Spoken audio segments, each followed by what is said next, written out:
All right, all right. Welcome back to the Green Logbook. Glad to have you here. Happy New Year to everyone who is here with us. It's January 3rd, Saturday, January 3rd, 2026. It's been a crazy last year, but hey, we all got through it.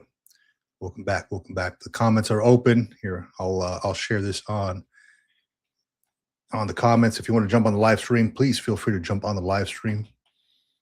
Jump on. So, as I was filling up my coffee, I came across this whole uh, news stuff going on. Like families watching the news in the front in the family room about the U.S. and Maduro over in Venezuela. Um, and I'm curious to see what the president has to say about the U.S. capture of Maduro and where that's going to go. So interesting stuff to start off the new year. Very interesting. I'm forgive me, I'm reading about it as I'm talking about it. So this stuff is very interesting to me. The US, it says, well, I'm reading just the headlines on BBC 56 seconds ago. Trump says US will run Venezuela until safe transition can take place. Watch live. Curious what he's going to say.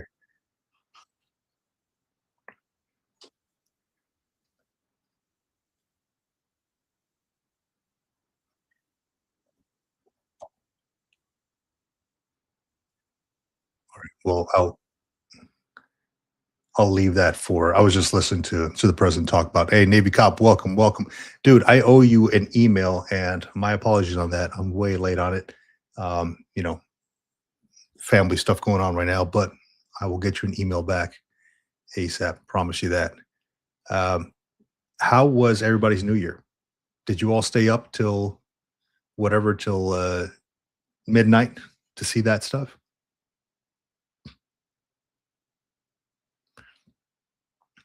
I was thinking about streaming the live press conference with the president as well.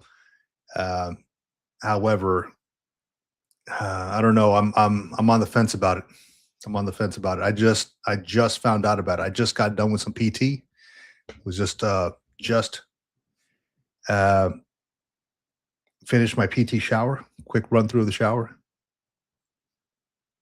and I'm a little distracted. Let me close this out because I'm a little distracted by this press conference here. Okay, all good. So this year, here's what folks got planned for this year. Okay, of course, as we know, as we now know, the U.S. has plans to run Venezuela until it's safe, right? Um, Curious what other people have going on this year aside from the U.S. running Venezuela. Uh, I will tell you from my perspective, from my things. I started thinking about it yesterday, and I started thinking, you know what? I gotta get rid of some stuff that I have. I gotta get rid of some crap. I got too much crap in the garage. I got too much crap in the closet. Let me get rid of this stuff. And I started bagging things up, putting them in the corner of the garage, bagging them up. I don't need old crap that I haven't touched in like 90 days or a year or whatever it is. You know how garages tend to do. They fill up with crap. So I started bagging that stuff up, take it over to the Goodwill later on, maybe next week. Looking at my closet and stuff, I got too much crap. I'm always like looking through and seeing what I can wear and all that. I don't wear half the crap I own. So I'm like, you know what? Let me just get rid of all this trash and just should I wear like a white t-shirt anyway and black t-shirts and just minimal crap anyway. Let me just wear I just want to have 12 things in the closet and that's it. That's what I got. There's uh there's something about the simplicity of it that I do like. Don't have to think about what to wear. Everything goes in combination with everything else. My wife is very much so like the fashion lady, so I'll let her figure that part out. But I did tell her, hey, look, I like the black shirts, I like the white shirts. Give me some green in there somewhere, some like navy blue in there, and I'm good to go. So gonna mix match that. I stopped wearing jeans. I don't have jeans. I don't know where all my jeans went, but I've not worn jeans in like probably 2 years. So call me crazy, call me weird or whatever, but I just wear like whatever those chinos or whatever it is, or some shorts, because we do live here in California. Let me see here. Going to the comments. 12 Bravo 10. Good to have you, buddy. Good to have you. Awesome as always. Who do we got here next? Navy Cop. I'm not too sad about it, to be honest. Venezuela has been a bit of a dumpster fire for a while. My concern is that it becomes a money grab for rich politicians. That could be a thing, right? And I'll put it in the perspective of I've thought of this before. I have many opinions about the whole Venezuela thing. Yes, it has become something of a dumpster fire. Yes, there's a lot of Venezuelans that are moving up through Central America into North America and all that, and not a lot.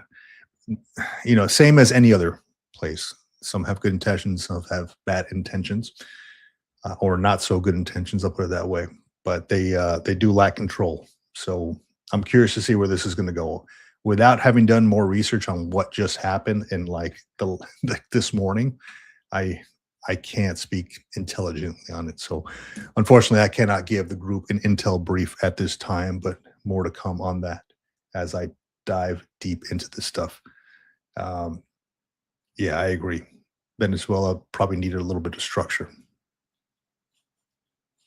So I was doing some research on mandatory military service, and let's see if I closed out these tabs. Oh gosh, and there's a website I went to that had like every country's mandatory military service. It's called World Population Review, and I'll throw it up on here. I was just interested in how that all works, right? Here we go. Countries with mandatory military service in 2025, and there's a lot of them that do have mandatory military service.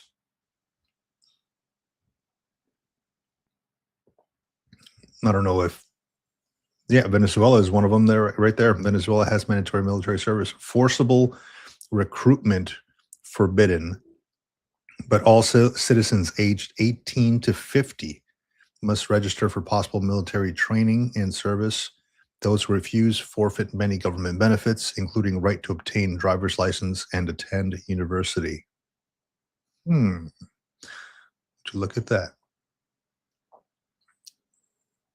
Like some of the happy countries, right, have like Norway, some of the best countries, according to, I don't know, something I read a while back.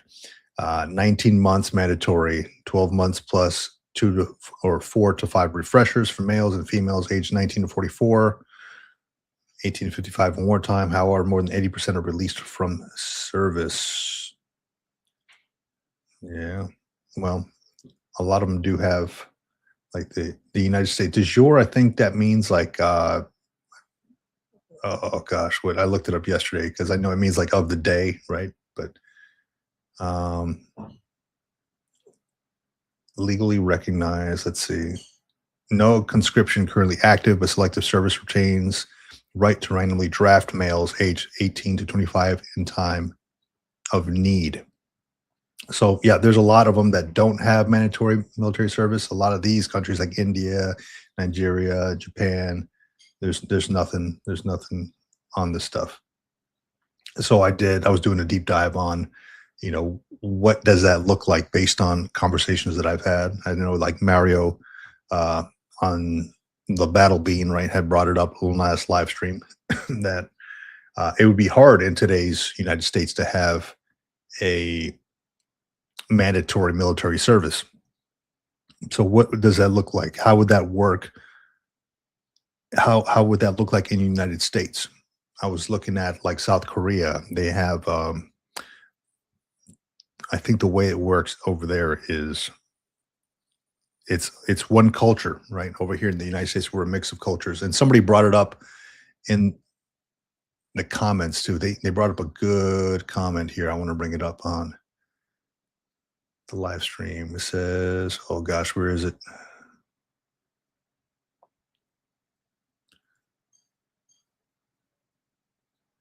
I put on the comment in one of my posts, after coming across a recent post directed to the president about implementing mandatory military service for those born in the U.S., I went into a deep dive on researching this, including the countries that have this structure implemented and why it works there. And I pose this question to the members of this channel, to the audience, to the people. In your opinion, would mandatory military service... Oh, I just cut off. Okay, would mandatory military service in today's United States, would that work in today's United States? Why or why not? And this gentleman, Nathan M2891, shout out to you, man. His comment was, not unless voting rights are tied to military service. People who didn't serve shouldn't be able to vote in a country where those votes could force the mandatory service people off to war. It would be a draft where the unqualified get a say in what the unqualified or what the qualified should die for. Kind of, I thanked him for that different perspective. Your thoughts on the draft or a military, mandatory military service in the United States? Curious about that. Just one of the things I was deep diving into this week. Another thing that I came across was this whole thing of military service members posting in uniform. Apparently, it's a big thing. I didn't realize it was. There's like a feud between different military influencers, like these folks who, I guess, are in the active duty service in the military and post about their stuff. There's a whole feud going on, and I'm not.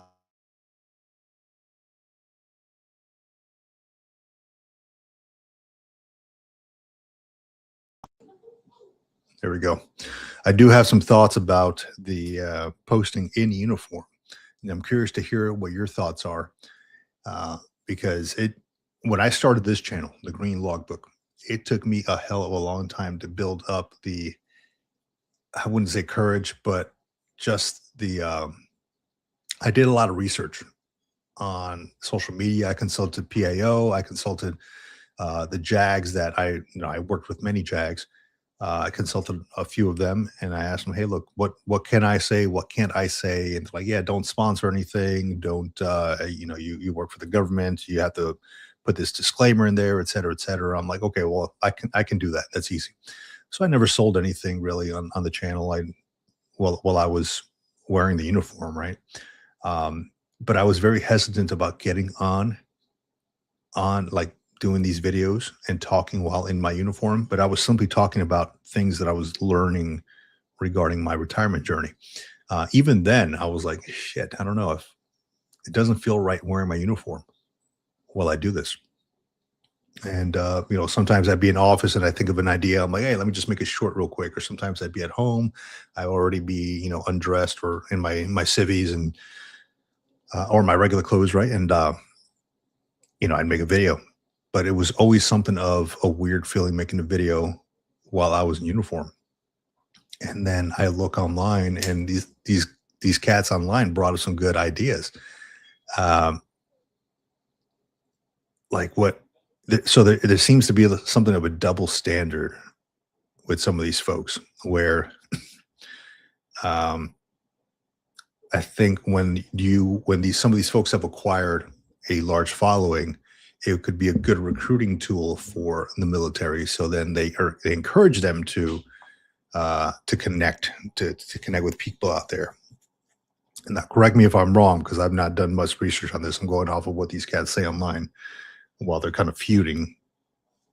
But there's some folks out there who straight up get free stuff, and they're over here like promoting it while in uniform. I've come across that a little bit, and I'm like, holy crap, man! Like, are they promoting their own business while in uniform? It's a little crazy. So, curious about your thoughts about that.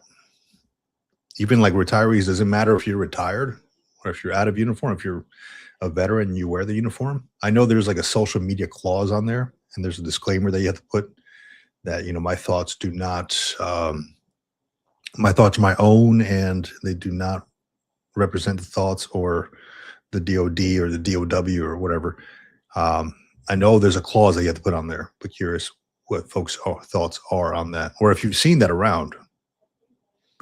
See, Navy Cop says, I don't think it would work here. He's talking about the mandatory military service. We turn away a good number of possible recruits for a lot of reasons. I think it would be a result in reduced readiness because you have to cater to everyone's issues. Yeah, I've thought of that. Yeah. When you think about the mandatory military service, I mean, I remember people get turned away because they had like flat feet or they have like several medical conditions. If you do an entire mandatory military service, is going to be exceptions for like, hey, look, I'm in college, or I'm a student athlete and I have the scholarship, or there's going to be a ton of exceptions there, or people requesting waivers.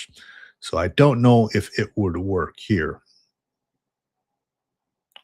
But the dude that brought that up was Dwight Howard. Dwight Howard, he's not in military. I don't know if he's affiliated with the military. I know that he was on one of those special operations TV shows where like they take him to like the mountains of Camp Pendleton and they make him do like crazy special operations stuff, like those reality TV shows where they take the celebrities out there.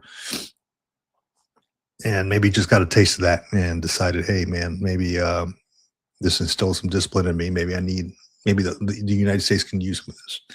I don't know where his stance is on that, but that's what I know of him. He used to play for the Orlando Magic. I used to follow him as far as him playing in the Orlando Magic. I used to be a Magic fan. Then he went to the Washington Wizards. So, he's been around. He was on Team USA for the Olympics, I think a while back. So Dwight Howard. But curious, I reached out to him to see if he's willing to, him and his agency or whoever, his agents, to see if he's willing to come on the show and talk a little bit about that, because I'd like to know where that came from. So yeah, this year is going to be all about connecting with more organizations. Dude, I'm going to be on a couple podcasts coming up this year. I think here in 3 days, I will be on the Overwatch 5-9 podcast. Overwatch 5-9 podcast. And these guys are, let me see, they're a training group, tactics group, and strategic safety and security group. Let me see. Let me tell you a little bit more of these guys. They talk about important safety, survival, and security topics, including firearm safety, first aid training, PTSD help, firearms instruction and training, New Jersey permits to carry a handgun topics, and many more. So the gentleman asked me, the one that runs this, Jeff, who runs this podcast, had asked me to, if I would be all right with coming on this podcast. I said, sure, why not, man? I'm always down for a good talk. Let's do it. So Overwatch 5-9 is the name of the podcast. Additionally, later on this week, I will be on the Beyond the Trek podcast. Beyond the Trek is here. Actually, let me pull it up so I'm not messing anything up here. Shout out to Beyond the Trek there. Here we go. Gotcha. Beyond the Trek is a journey of resilience, growth, and impact. We explore the triumphs, failures, and lessons learned from life's darkest moments, uncovering how challenges can transform individuals into leaders of character. Through inspiring conversations, we reveal the power of perseverance and the lasting impact of using those experiences to uplift others. This is more than a podcast. It's a guide to going beyond your limits and leaving a legacy of strength and purpose. So Beyond the Trek podcast, run by an Army Special Operations officer. We had him on here a while back, and Chad is his name. We had him on the podcast a while back, and just awesome dude. We connected on several levels. So looking forward to being a part of his podcast as well. And if you all know a podcast that maybe I would be a decent fit for it, to be on it, or to connect with these folks, please let me know. This year, like I mentioned, is a year of connecting, a year of expanding the networks, if you will. So I'm looking forward to that. Let me put this on here. Jump on the live stream if you dare.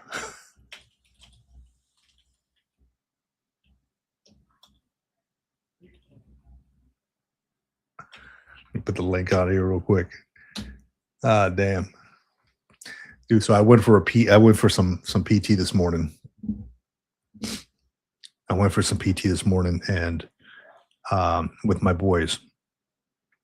And at first, I wake them up. I'm like, hey, let's go. Let's go do a little bit of intervals, do a little bit of push-ups and stuff like that outside, body weight stuff. And of course, I get the moaning and groaning first thing in the morning, right? Oh, I don't want to. I don't want to. Oh gosh, pissed off because they're watching the cartoons or whatever. And then once they're into it, they're like, all right, I like this. I can do this, right? They're getting into that mode where the sucking becomes okay. It sucks to run. It sucks to work out a little bit, but when you do it together and other people are suffering with you, it feels all right.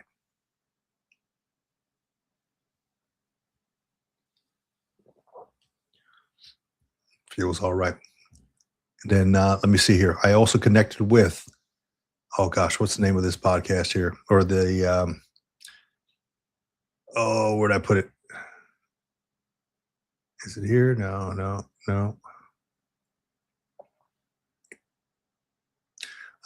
I might have, oh no, here it is. I thought I lost it. So I think I mentioned before that I'm looking to do this thing called El Camino. El Camino, right? It is essentially it's a 500-mile walk across France and Spain. Really like the end of France into Spain, and you have to walk across that whole Basque region on the northern part of Spain. And it's a pilgrimage of sorts, really big with like Catholics, and it's grown in popularity over the last couple of years with people who just want to take Instagram photos or whatever. If they want to, it's on them, but it's grown in popularity over the last couple of years, and it's been a path for centuries. It's been there for centuries, and I connected with this organization called Warriors on the Way. Okay, it was this guy. He's an army. I want to say army. He was an army chaplain, and now he's a friar. Like a friar, yes, a friar. And he leads veterans on these pilgrimages for 500 miles across France and into Spain. So let me see here. I'm gonna pull them up here real quick. It's so cool what they're doing.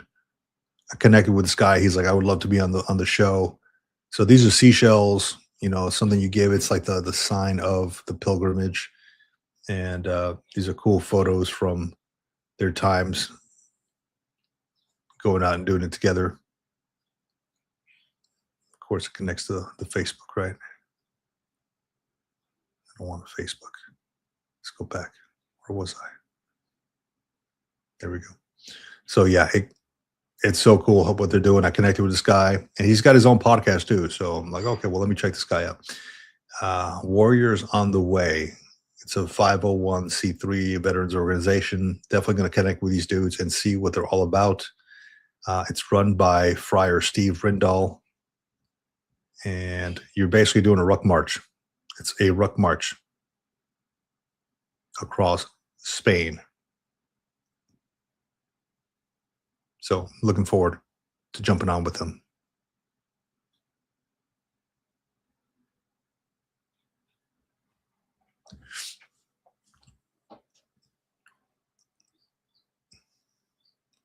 We mute all this stuff here.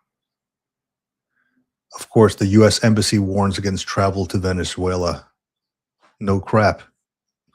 I'm just watching this shit here.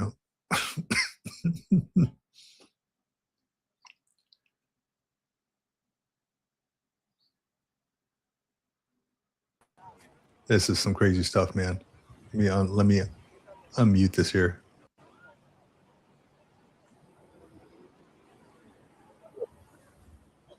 To Venezuela. Yeah, I would assume so. Anybody want to go to Venezuela?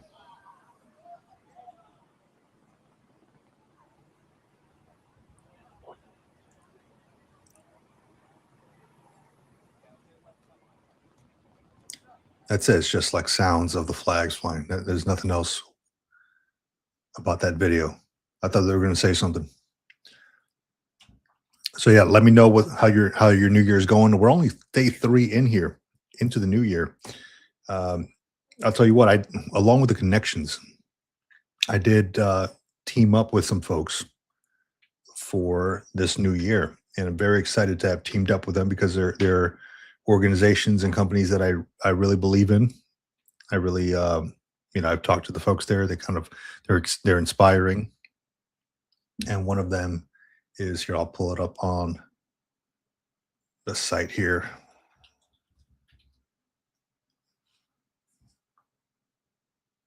And I didn't know about this company until I connected with the gentleman who runs it, and he had a cool story.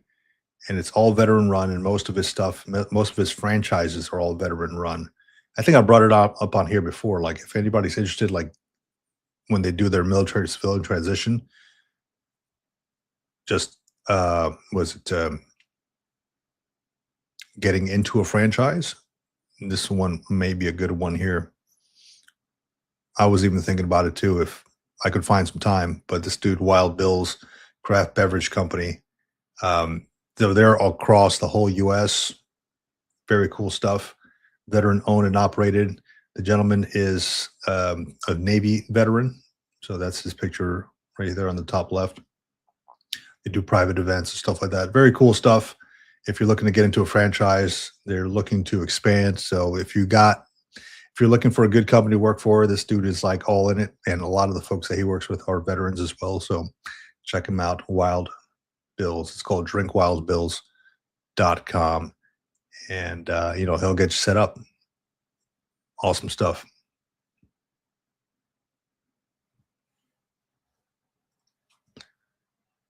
Let's see, going to the comments real quick.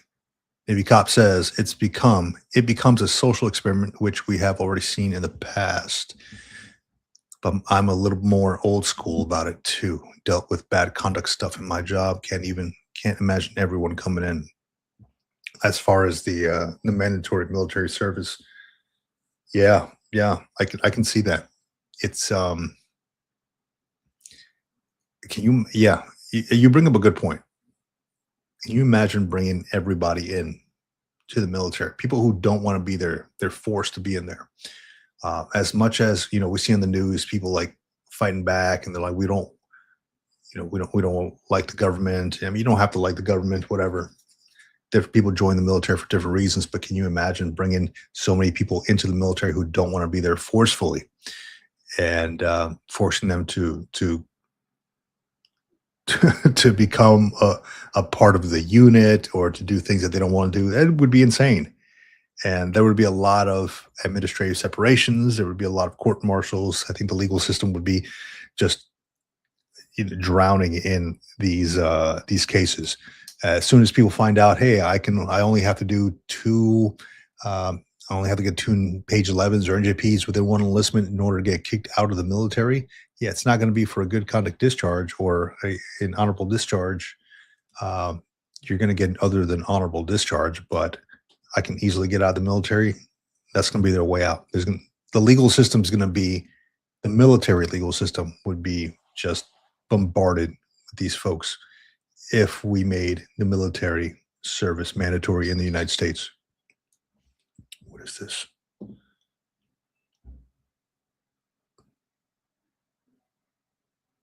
Cha-ching, huh? Cool. Awesome. That works out. So curious about your ideas, your thoughts on that mandatory military service in the U.S. Navy Cop brought up some good stuff. We got some good stuff on good comments on the comments in the Green Logbook. And also, if you're joining us for the first time, please consider liking and subscribing to the channel. It really helps getting this channel in front of more veterans out there who are looking to build that tribe, that camaraderie, and just really want to connect. So feel free. I got my coffee here. You guys you run the conversation. Let me know what you want to get into. You know, the big thing right now was as soon as I got on this podcast, as soon as I started this live stream, I started it like 5 minutes late because I started watching the news that they were playing out in the family room about the U.S. taking over Venezuela, and curious how that's all going to go. I can't really speak too much on it right now because I don't know too much about it. I know about like the shootings of the boats and all that stuff. I'm up to speed on that stuff for the most part. However, um, I would have to educate myself a little bit more on what's going to happen, the background information, all that. So you all run the conversation. Let me know what's going on with you in the new year. As I mentioned, I'm giving a lot of stuff away, not like as giveaways, but like donating them to like Goodwill, to charity, stuff like that. In 2025, I gave away a mattress, brand new mattress, gave away couches that I didn't because we moved into this place. We had extra couches. So just gave a lot of stuff away. But trying to downsize now, trying to downsize a little bit, making things a little bit more streamlined, a little bit more simpler for my 2026. Just want me, the family, books, health, wellness. Bam. Maybe sprinkle a little freaking travel in there somewhere. Hey, Georgia Joe, welcome back, dude. Surgery done, brother. Yeah, absolutely. Awesome, dude. I'm happy to hear it. I'm happy to hear it. So Georgia Joe, man, you took a spill there for a second, but you're back in the fight, dude. I'm gonna need you to give the safety brief for the week, man, to the other folks on climbing ladders during holidays and taking down their Christmas lights. I'm gonna need you to give that safety brief, bro.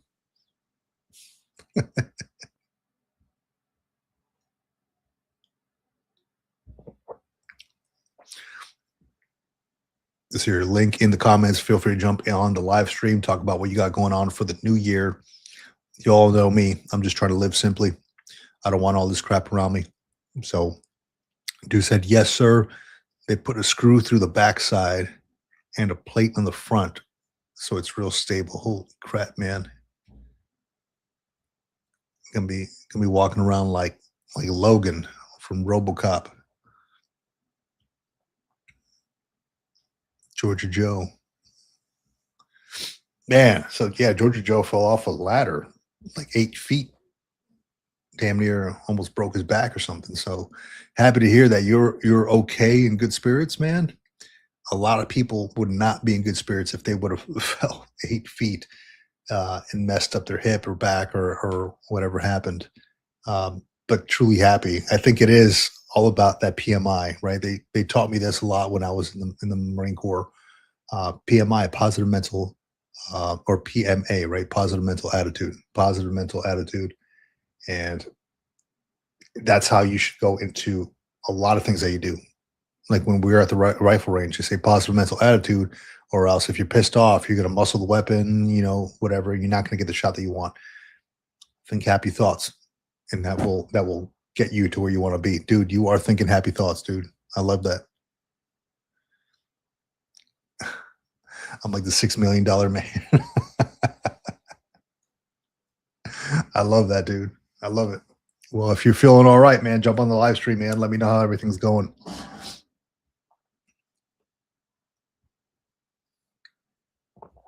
As for me, I just finished my PT session. That's kind of why I was running a little bit late on this one. Went out for a little PT. Then I just kind of getting back in the swing of things, right? Little PT, and then damn, I had to make some coffee. Had to shower off real quick, right? Took a quick PT shower, showered off real quick, got me some coffee, and then I jumped on the live stream. I was like, you know what? I can't leave my folks hanging out here. We got to get some coffee, some camaraderie going. So Let's see. 12 Bravo 10. What's he saying here? I fractured a disc a few years back. I had to get an ambulance ride. Couldn't move. Holy crap, dude. Is that, hold on, is that Georgia Joe, dude? What's up, dude? What's going on, brother? I'm here. Yo, every time, man, you're in the hospital room, dude. But I'm happy that you're in good spirits and that you're all right, dude. Yeah. Yeah, that doctor was real thorough. He's a really good doctor. You know, he was like, look, if it isn't going to help you, I'm not going to do it. He said, but I think this Mhm. is going to help.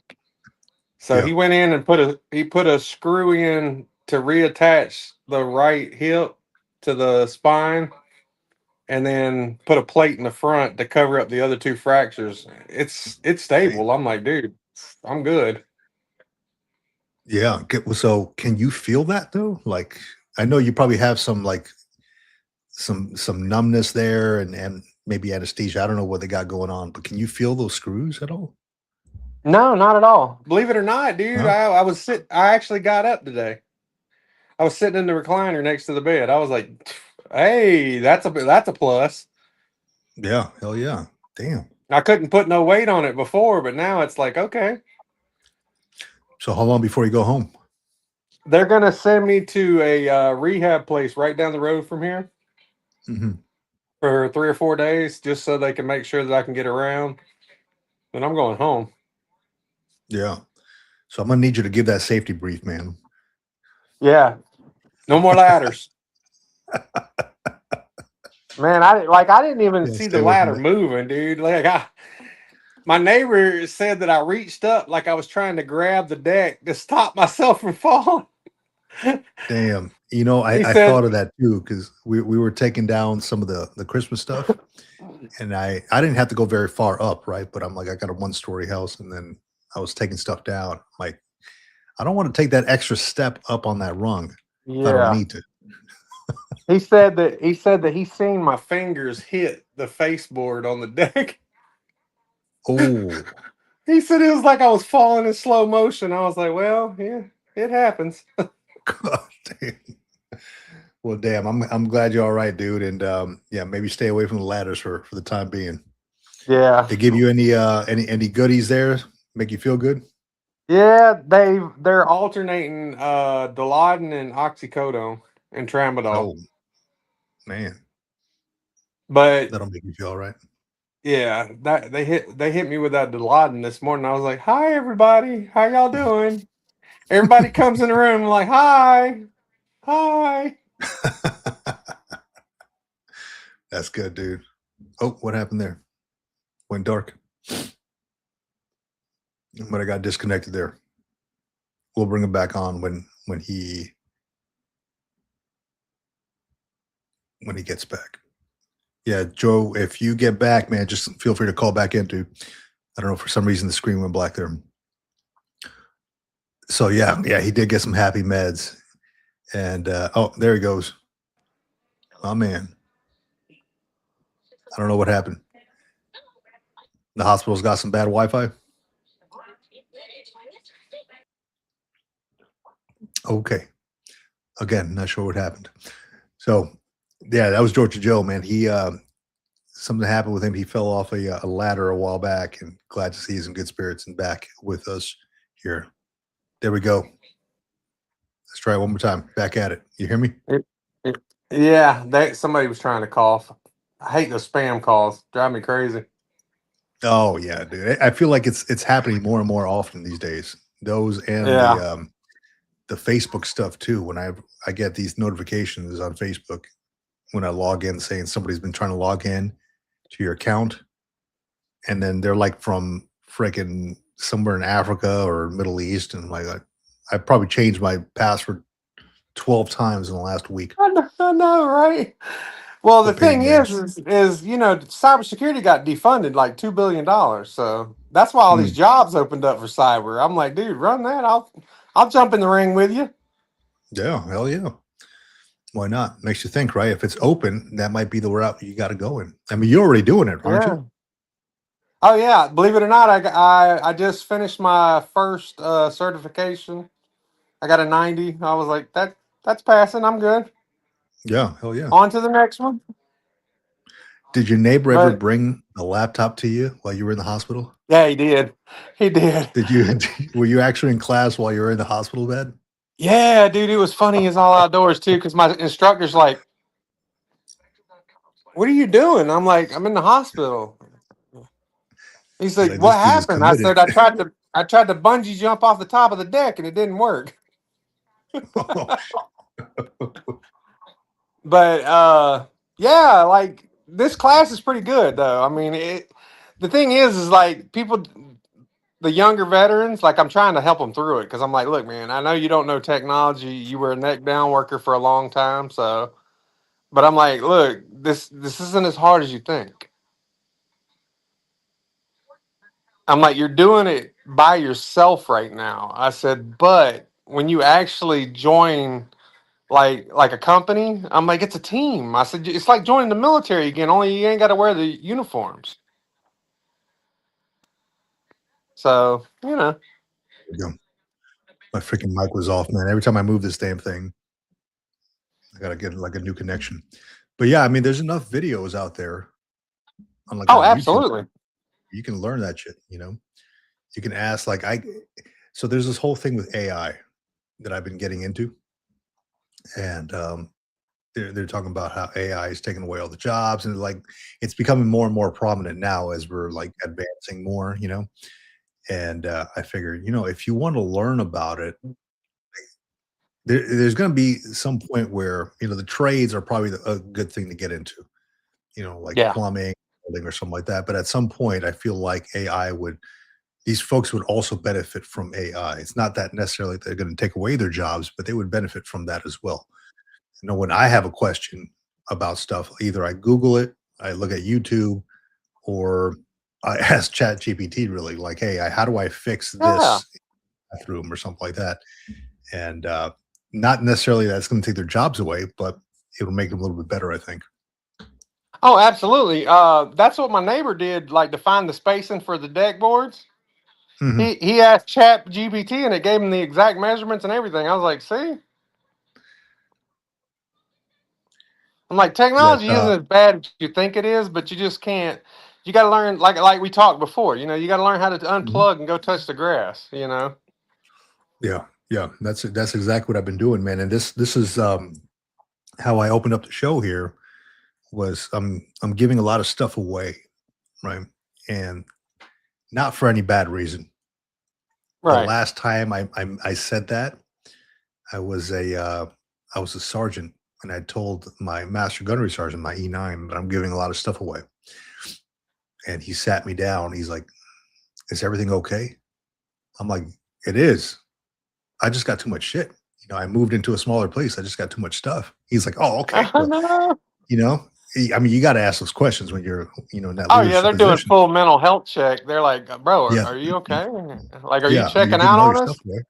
Yeah. So no, but really, I'm like, man, I've acquired too much stuff over the years. I still Oh yeah. got boxes with those little stickers when you move, when you PCS, they put those little stickers on it. I still got boxes. My Hmm. bike still has it on there. You know, I just kept Oh it on for yeah. so long.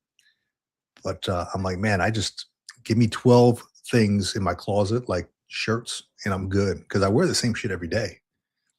You know. Exactly. And see, that's my thing is when I was with my ex-wife, she was like, she was always buying me clothes, and I'm like, honey, I don't wear a lot of clothes like that. Hmm. Like if you went in my closet right now, I got like 42 hoodies. I'm like, Jesus Christ, I don't need that many hoodies. I'm like, Actually, look, man, that hospital gown looks pretty good on you, man. I Just wear know. that. Oh, It's comfortable, I bet. the nurse was cracking on me. She's like, look, I can get you a moo. I was like, well, I mean, for the first couple of weeks, it probably wouldn't be bad. Yeah, just hang out But with that moo man. As long as the bag zips up. exactly. That was my thing. Is like they at first they were like, "We're going to send you home," and I'm like, "Well, my home isn't really like handicap accessible right now." But Mm, yeah, it's something. they're- yeah, the lady was looking about giving me one of those grandpa sock things to put my What's socks that? on, where you put your sock in it and you put it down there and then you put your foot through it and it put your sock on Oh, for you. yeah, yeah, I yeah. was like, oh Jesus. I was like, oh, You know, I for was the like, no, longest I'll time, wear slippers. yeah, for real. For the longest time after I got my surgery on my leg, they gave me some socks with the little rubber nubs at the bottom. I was just wearing those around the house all the time, dude. It was great. I It was still great. wear them. I'm like, look, Yeah, man, they work. they do. Functional. Hmm. You But know, and I yeah, did the man. No, same thing that you're doing, you know, what's getting that? rid of stuff. I went Yeah, through my house, dude, and I was like, you know what? I just don't need all this stuff. I'm it's a like, lot of crap, it's man. It really makes you feel like you're kind of overwhelmed a little bit. And I noticed it when I got this large desk. I think I mentioned it to you before. I mentioned it to folks out there before. I felt like the desk that I yeah, used to have was a little bit small. So I went out and I actually bought a kitchen countertop and made that my desk, like a long, like 7 foot kitchen countertop. And so it goes almost from wall to wall, right? And right. with more space comes more space to put shit on. So then I find that I have a towel here and I got my watches, my glasses, everything like all over the place. I'm like, maybe I didn't need all this stuff, so trying to Yeah. downsize a little bit, get rid of crap that I don't need because it does clutter the mind, I find. Oh yeah, because dude, believe it or not, like when I had my double knee replacement, I basically Mhm. turned my bedroom into an apartment. I'm like, bro, I'm putting a refrigerator in here and everything. Then all of a sudden I'm Mhm. going, I'm not gonna lock myself in this room. No. Yeah, So I that's probably the worst I thing you could have done canceled for the little yourself. fridge. Yeah, I canceled the little fridge. I'm like, no, don't send that to my house. I'm like, no. I'm not like Yeah, because then because you're gonna see, confine there yourself. yeah, and see there was a guy on here, I don't know, a lot of veterans probably seen him before. Combat Craig. He was Yeah, helping a lot of I'm people. familiar. He was helping a lot of people doing his, the claims, but that's what he did. What's that? What do And you mean? he isolated himself in his basement. I heard about that. Yeah, that's all he did. He didn't go Bro, out. He didn't yeah, do anything. when when he passed, he fell down the steps. Nobody knew he fell. I remember seeing Nobody. about. I remember hearing about that. Yeah, he was a really good guy. Like I'd talked to him quite a few times, but he got so Yeah. wrapped up in the VA claim process that that's all he did. He literally just isolated himself completely. So that's the scary thing about the whole social media, like kind of YouTube space, and Hmm. it's quick to fall into that. And I found myself kind of getting into that too because similar, probably similar to what they were doing. They got to research stuff. They have to make the videos. They got to edit the videos unless they have an editing team. There's a whole lot that goes along with that. It's not just. I mean, I don't. I have a plan when I do like a live stream like this for the most part, but a lot of it is just connecting and talking, right? But when it comes to videos that I'm going to put out there, there's a lot behind the scenes stuff. So I did find myself also kind of like isolating myself and then catching that, thinking, "Damn, I got to get out of this place. Like it's nice outside. Yeah, Let me get out and of see a here." lot, and a lot of people like.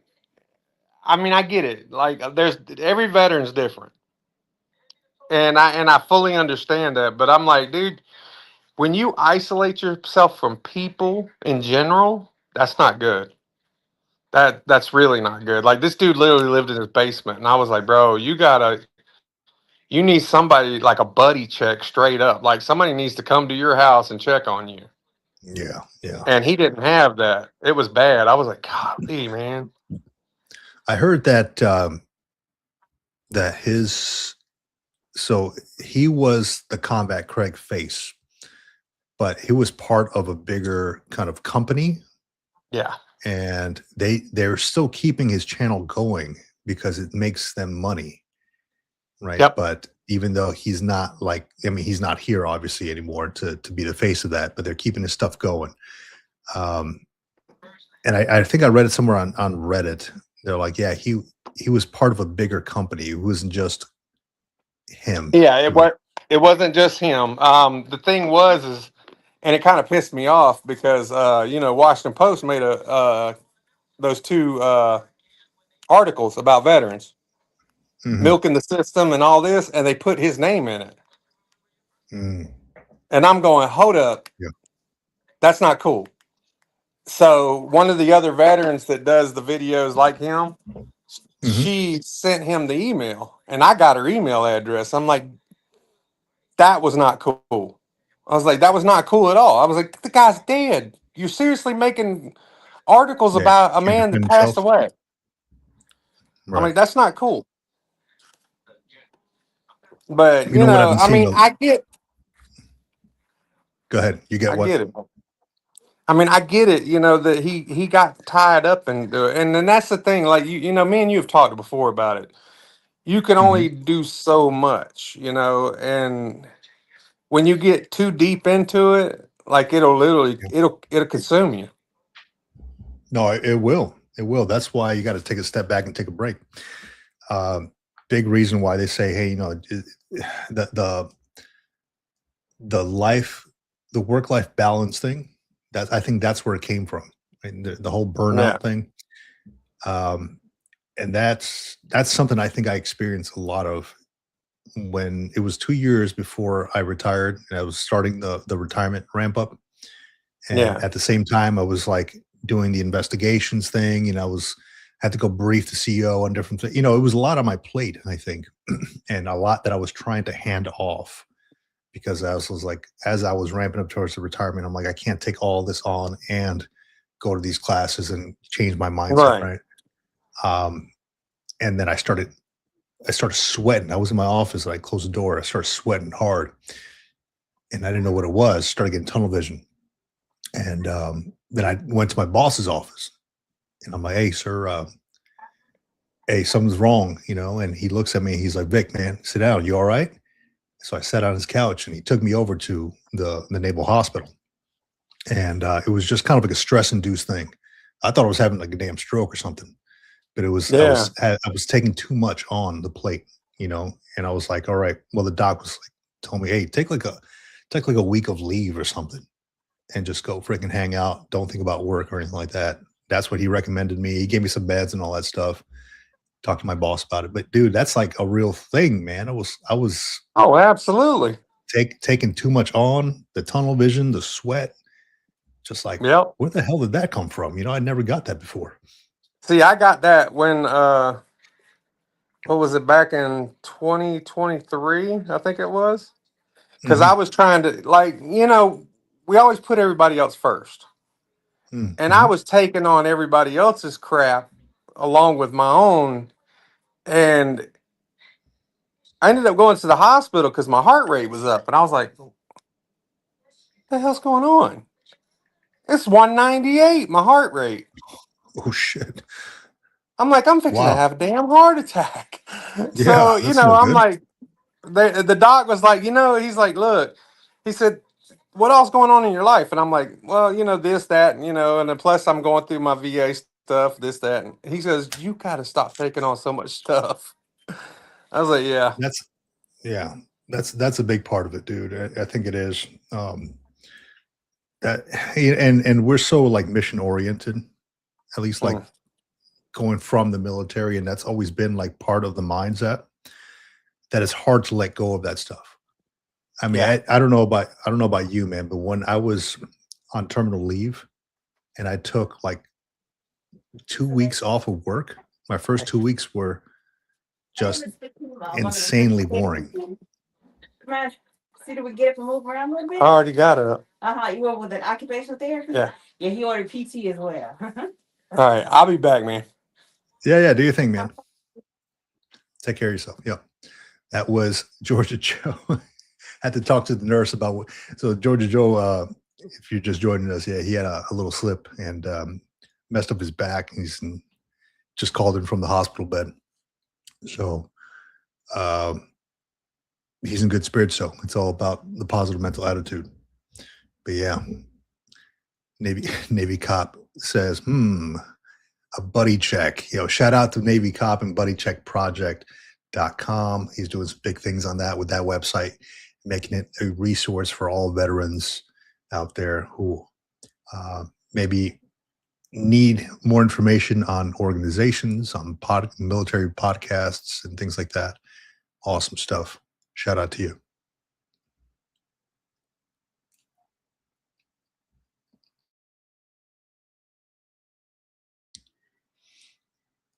Let's see, Mario says, I'm petrified of back surgeries. Oh, yeah, you and me both, man. You and me both.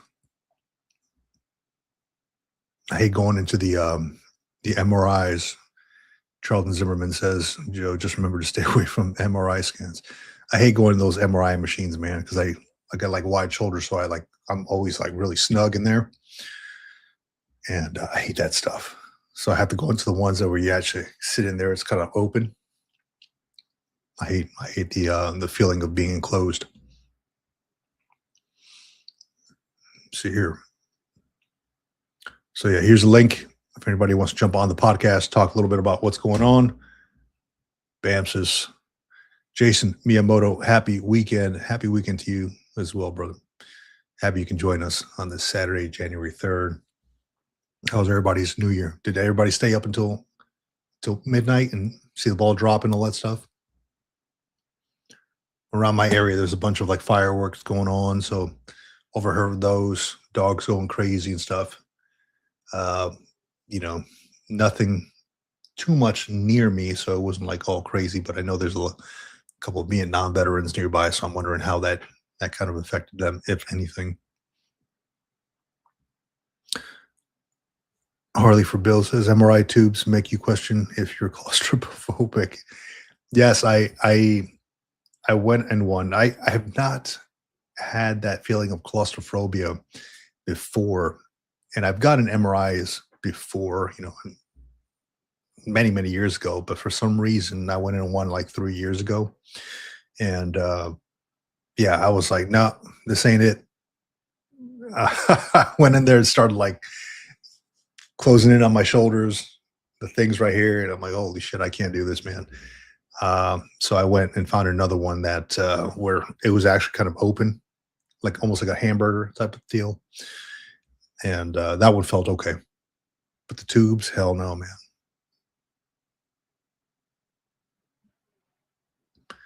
Navy Cop says, I think I hit around 11:45 and passed out. A few fireworks out in the area.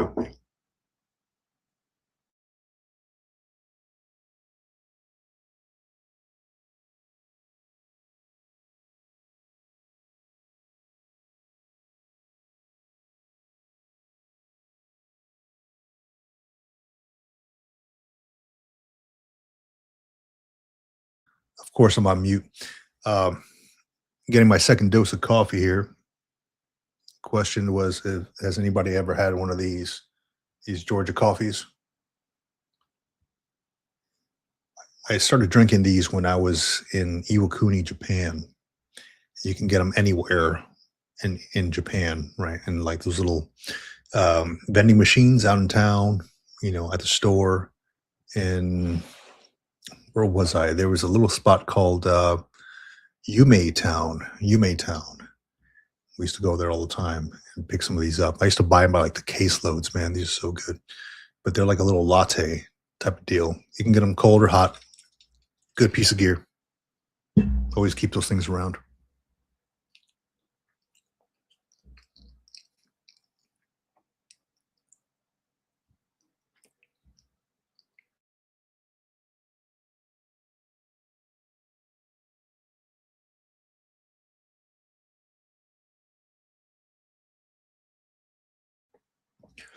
Navy Cop says, never had the full body MRI. Had to get my knee imaged to find out if I had a tear in the tendon. It was laying there for almost 30 minutes. They got me.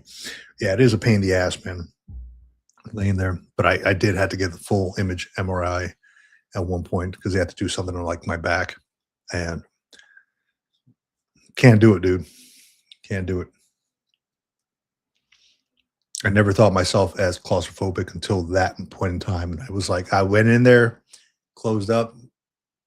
Oh, they give you the eye thing and then the headphone or the earbuds, the little foam earpieces, and then I started, I couldn't move my shoulders and I clicked the button. I was like, nah, get me out of here. Can't do it.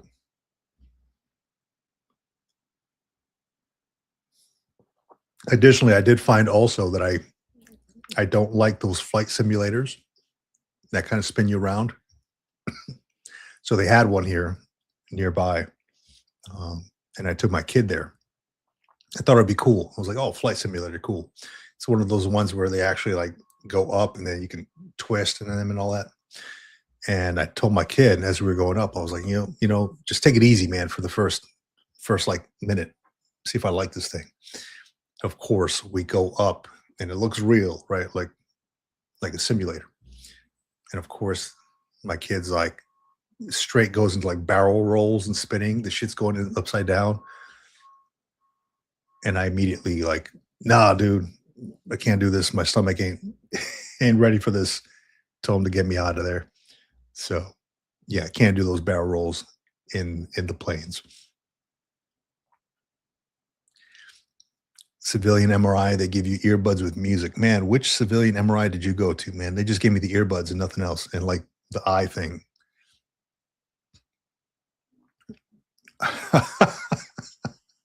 You got to squeeze my fat belly through the tiniest access to my crawl space once to fix a water leak. Fixed it and got the hell out of there. Not sure if it's claustrophobia or crawl spaces. I've been in crawl spaces. Yeah, it might have been a mixture of both, dude. It might have been a mixture of both, to be honest. Let's see who we got on here. Jeff Schwartz. Hey, Jeff. Good to see you on here, buddy. Glad I could stop in. Can I check it out for a bit? Can check it out. Appreciate the opportunity regarding preventative and proactive health. Some hospital systems offer programs besides the VA. Can do stand-up MRI. Stand-up MRI is a thing. I like that. I know they have like the sit-down MRIs too. Very cool stuff. So Jeff Schwartz on here for everybody who's in the chat and all that. So he runs Overwatch 5.9, the Overwatch 5.9 podcast. So we'll have the honor of being on his podcast here in a few days, and I'm not sure when that goes live. We can release more information on that later, but looking forward to it, Jeff. Awesome stuff. Harley for Bill says VA is just foam earplugs. That's it, man.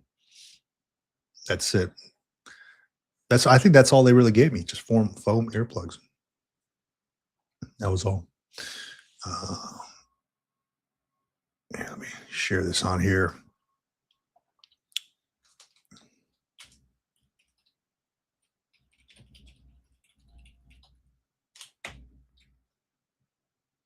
Sharing that one more time, jumping on a live stream. Yeah, a lot of stuff going on. As I got on to the live stream, I was making my coffee and just saw, the whole thing of the U.S. taking Nicolas Maduro, the Venezuelan president. Don't know too much about it right now. Got to read about it so I can speak intelligently on it. Can't give out, false information on it or whatever speculations right now, but interesting how that's all working out. Very interesting. Curious about it too. What is going to be happening here in the near future in 2026.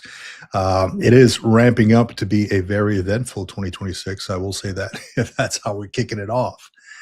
But a lot of stuff happening.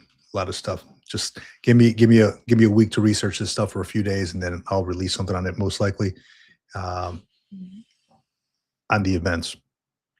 So curious about it. I know a few folks out there were like live streaming the entire talk that the president did, which is cool. I just found out about it a little bit too late. Went out to do some PT this morning and then saw it on the TV in the family room. And I'm like, oh, that's happening. Okay. So can't really talk about it right now, but that's happening. Let's see here.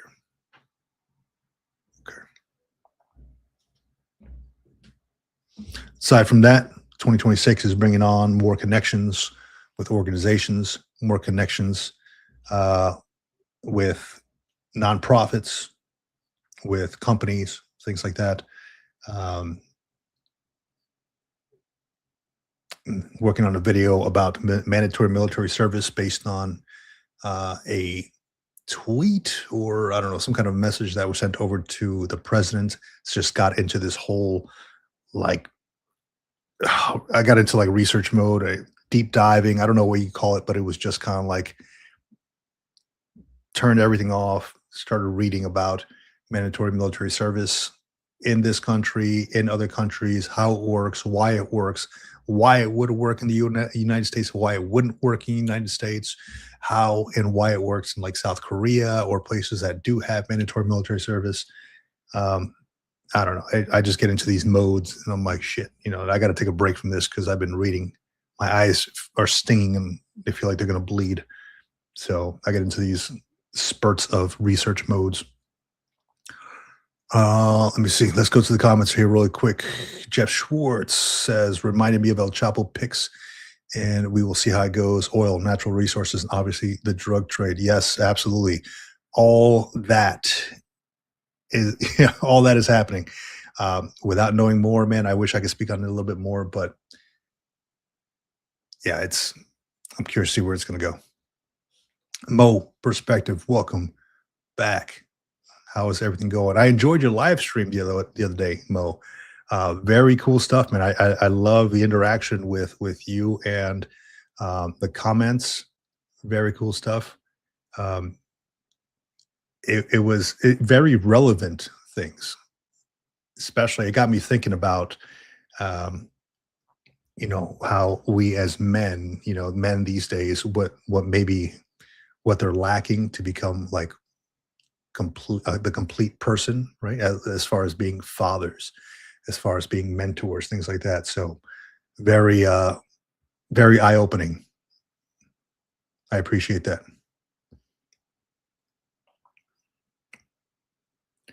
Let me see here.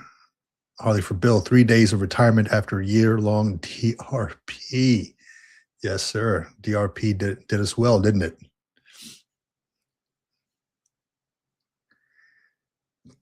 Mo Perspective, this war with Venezuela is very concerning to me. I'm curious, what is of concern to you? I'm curious. I mean, I understand how it can be, but from your perspective, I'm curious, what is of concern to you? And of course, she says, thank you for watching. Means a lot, bro. Absolutely. Yeah, got to support each other. Jeff Schwartz says, not a bad thing with mandatory service. Works in many countries, as you mentioned. Would it work here? Maybe. Yeah. Yeah. I don't know if you want to save that as a conversation for our podcast or what, but I'm curious about how you believe it would work or why you believe it would work, Jeff. I've gotten different perspectives from different people. I put it up on a post on YouTube, and let me see here. I'll bring it up. When I put it up where's the post? Here it is. I asked whether or not it would work in the United States, and somebody had put, not unless voting rights are tied to military service. People who didn't people who didn't serve shouldn't be able to vote in a country where those votes could force the mandatory service people off to war. It would be a draft where the unqualified get a say in what the qualified should die for. So, interesting perspective on it.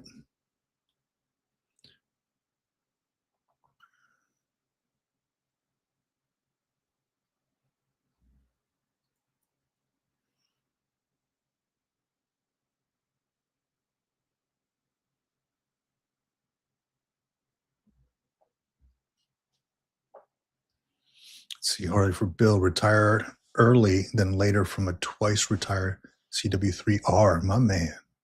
Awesome.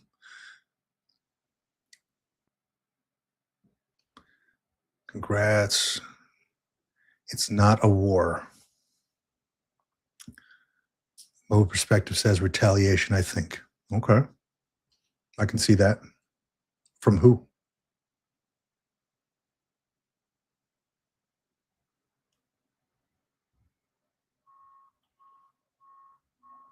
Conflict. Jason Miyamoto says, I see many people that fled Venezuela and Colombia celebrate his outs. Yeah. There's a lot of people that fled Venezuela. So I lived in Florida, Central Florida, for a long time. There's a lot of Venezuelans out in Central Florida, especially in the last few years. So a lot of folks have migrated from Venezuela over to Florida. There seems to be a huge population of Venezuelans up there now. So I'm curious to see what their perspective is too, and why they left Venezuela for Florida. Well, I believe I know why, but just their perspective. The world got to see the lethal reach of the USA. It's a pretty long reach. Jeff Short says, let's add that to the agenda for sure. Very interesting topic. We have to look at the negative side, gangs, use of training for unlawful purposes. Yeah, all that stuff has kind of been circulating in my mind as well. You know, just internal, like gangs, and then coming into units and using those, you know, weapons and tactics and training for negative things, essentially. Yeah, police action, boots on the ground, a lot to dive into. Absolutely. Yeah, there's a whole lot that goes into this whole, you know, Venezuela thing, and, you know, just the US taking over. And I think I saw on the BBC, they put out there that the US will control Venezuela until it's safe. I can't recall exactly what the headline was, but curious to see where that's going to go.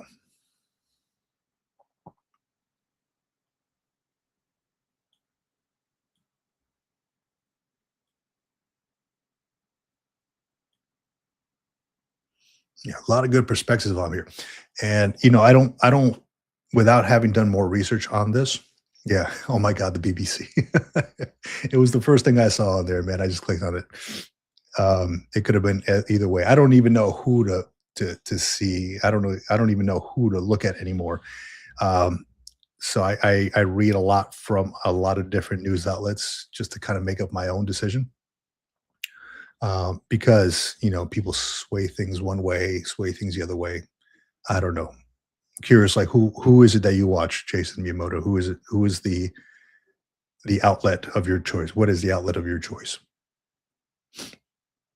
So I firmly believe that different perspectives will make you a better person. You know, I've had friends and family who are just one way all the time, and I feel like that hinders their growth in seeing, just hinders their growth as people, as leaders, as mentors, as whatever they're whatever it is. If you're not open to seeing other perspectives, then you're just stagnant. So I'm really interested in what everybody else has to say.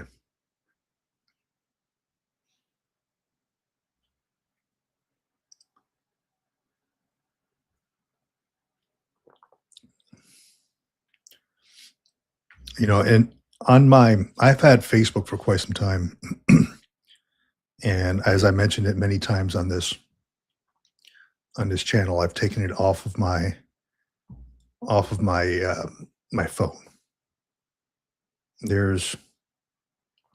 I'll show you what I have on my phone here. I don't know if you can see it. If it shows up, that's what I have on my phone right there. I've taken Facebook off my phone, all social media off my phone, with the exception of YouTube, because, you know, I look at YouTube, I do the analytics and all that stuff. I like to see it all, what everybody's doing. I respond to comments because it's like the biggest social media thing that I work with here, YouTube and like Gmail and stuff. But my YouTube wall was, especially around early 2025, was just being bombarded with political posts, and I don't much care for them. I try to see the good in people. I try to see things from their perspective, to see why they think like that.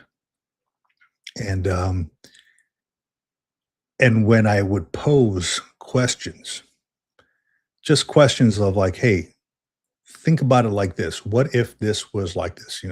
I wish I can give you an example, but I can't think of one off the top of my head. I would pose questions and then immediately be attacked by the question that I posed to this person. And I'm like, look, I'm not trying to change your perspective. I'm just asking you why you think the way that you do. And, you know, that immediate attack just kind of opened my eyes to a lot of things. Like you can't always, as much as people try, you can't always change other people and their perspectives and the way they view things. Um, it has to come from them. So there's always the bickering I saw back and forth. So I had to my Facebook friends thing.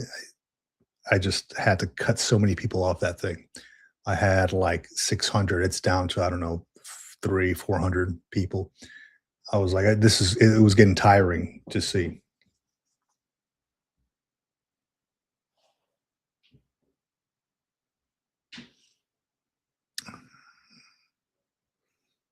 Real quick, going on here. Jason Miyamoto, Fox and ABC, and I compare what is being covered and what is not being covered. Yeah, that's a good one. I like that. I mean, I watch Fox myself. I've seen ABC. Um, I started. I got real into looking at what the Washington Post was doing, especially with the whole veteran thing, and wondering like why they're doing this. Um, because though it may not be like a great outlet, it still has a lot of influence on people and the way they see and think.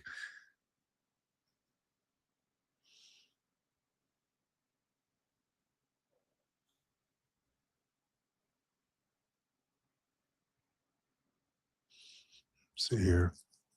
I was actually speaking in general terms from what Vic just said. Your perspective overall is something I'm looking forward to checking out. Yeah.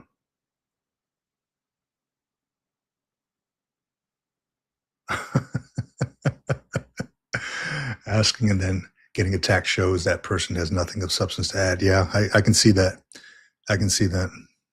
Yeah, and that happened a lot. Like I would just ask. I mean, simple questions, but just kind of a mindset type of thing, and immediately switch it around. Like, why do you even have to ask that? Isn't it obvious? Well, no, to them maybe, but not to me. Let me know what you think. Harley for Bill says, our media is trash, no objectivity, nor verification of facts they report. Jason Miyamoto says, oh my God, don't get me started on the Washington Post. I quickly found out about the Washington Post. The thing with that is, just like, say you're on Facebook, and I've seen things float around Facebook where it is, it's not real. I mean, there's no reference to it, right? They can't reference them back to something. People just put something out there, and it just gets shared and shared, and then like people comment and believe it. Similar to like the Washington Post, like they put something on there, and people share it, and then they comment on it, and then believe it. I once had to ask somebody on Facebook. I'm like, hey, what's the reference to what you just put out there? Like, where did this come from? And the answer I got was just Google it. I'm like, I did, but there's nothing there. And their response was learn how to use Google. So nothing of worth sometimes, and I think that's a big reason why I kind of took all that social media off my phone. And I very rarely frequent it, if only to check out the military retirement group that I run on Facebook, and posts on like the Green Logbook, just to keep up with family. But it's kind of becoming like a LinkedIn to me. I think we talked a little bit about LinkedIn too, how it's like, hey, look at what I'm doing. Look at what I've done. Thank me for my um, my awards or my certificates. Cool. But I used to have that fear of missing out when I first got rid of it, But now it's like, hey, it's whatever. You know, I go on it and I see people enjoying their time with their family. Good, and I'm glad everybody's okay. I don't need to be in the know at all times. I'm curious if anybody out there has taken any social media off their phone.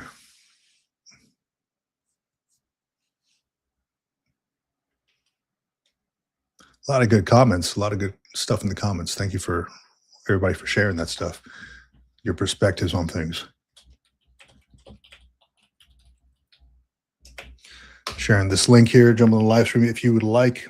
Talk a little bit about what's going on in your 2026.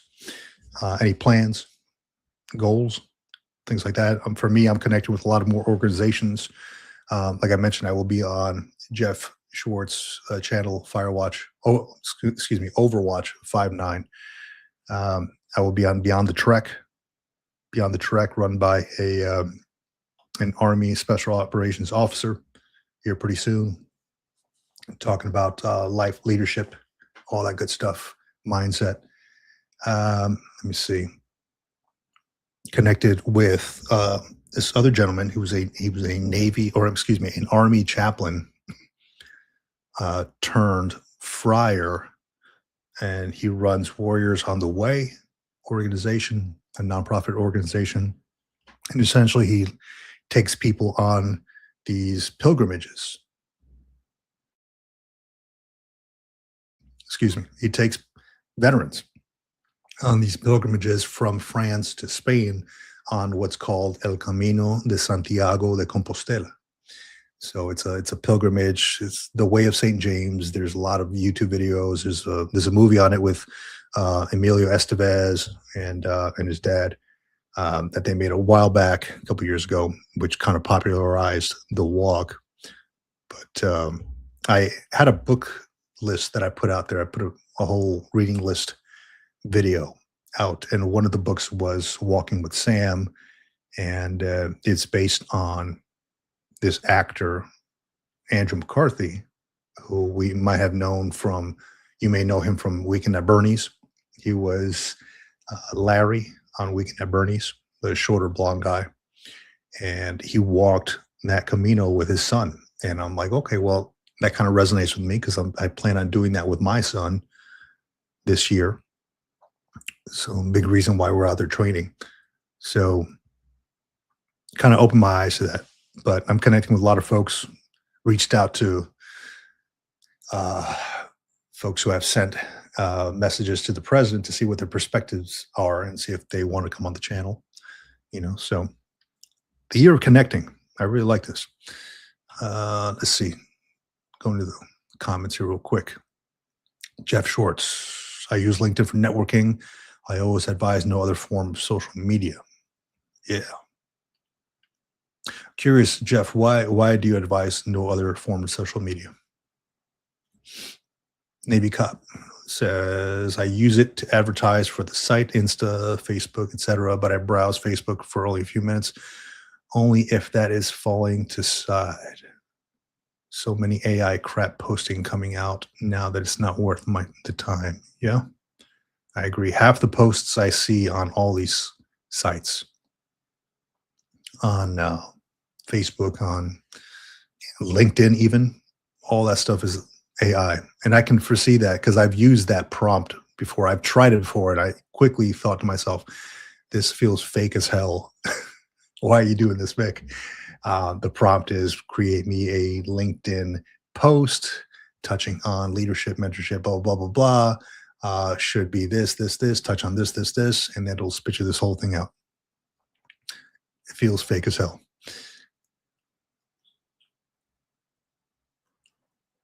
Let's see, Jason Miyamoto, YouTube is about the only social media I have. That is because I follow several veteran services. I have learned a lot about VA disabilities. Excellent, man. Self-education. I love that. I love it. YouTube is a good piece of gear, I think. It has taught me a lot. I've been able to reach out to many folks on this platform, so I love YouTube for that.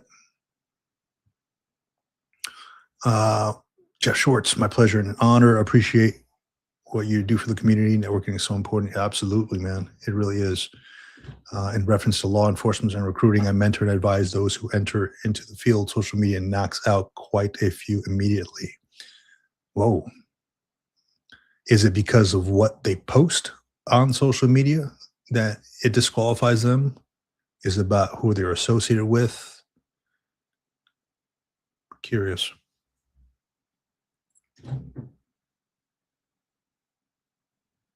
I have seen things like on the news about law enforcement folks or military folks who post some crazy stuff on social media, and that initiates an investigation. Depending on what it is. I have had somebody. I worked in military justice for many years, and I've dealt with. It was more of a funny issue than not. It was a spouse of maybe a Marine captain, Marine major, or something, somewhere around there. And they came and asked me if they could press charges or get them in trouble in some way because of what they're posting about them on Facebook, because they didn't agree with what they were posting and it was making them look bad because it was a comment. And I'm like, ma'am, you put that out there. It's not like we don't have a military charge for that. There is a social media thing, but Article 92. I mean, I wasn't going to entertain that. I'm like, no, delete the freaking thing. Delete the post then if you don't like it. Why is it still up there? It was just kind of funny to me. Like, why would you want to get this dude in trouble and his command in trouble for something that he posted about it? Let's see.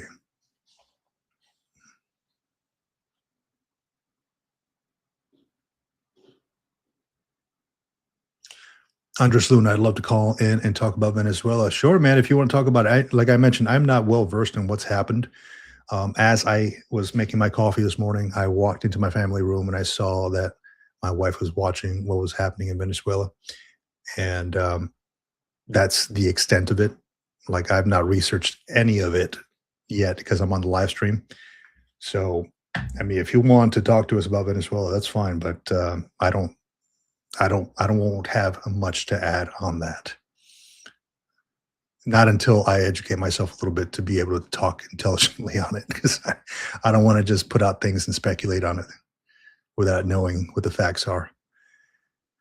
Let me see here. Jeff Schwartz says, yes, Vic, it's a bunch of items. What you post, what friends post, and what is looked at can have repercussions on someone unintentionally. It does not go away. Yeah, I can see that. I can see that. Yes. Navy cop, Article 134. Wasn't that the catch-all? It is the catch-all. It is. I still have copies of the Manual for Courts Martial, which is based off the UCMJ, right? It has every article. And if you look at Appendix K in the Manual for Courts Martial, or Appendix K in the Marine Corps Separations Manual, which also pertains to the Navy. I think the MILPERS the Military Personnel Manual in the Navy, has, I don't think they call it the Appendix K, but they have a max punishment chart on there. And it'll tell you exactly what you get based on the article as well. So I had a master sergeant who approached me one time and asked me, he got charges. He was pending some charges for DV with his spouse. And he came to me and he's like, hey, Vic, man, can I talk to you real quick? I'm like, yeah, what's going on?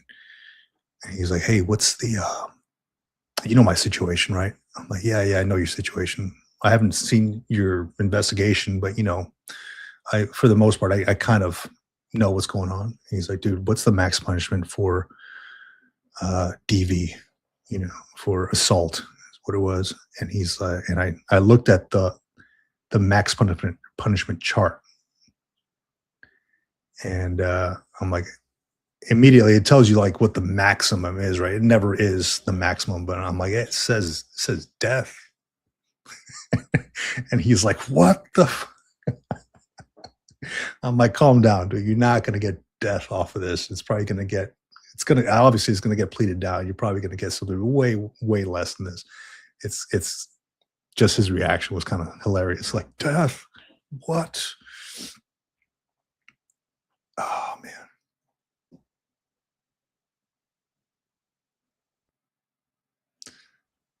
See, Jeff Schwartz says, I'm going to check out the live stream and then we'll continue at a later time. Thank you. USMJ is far reaching.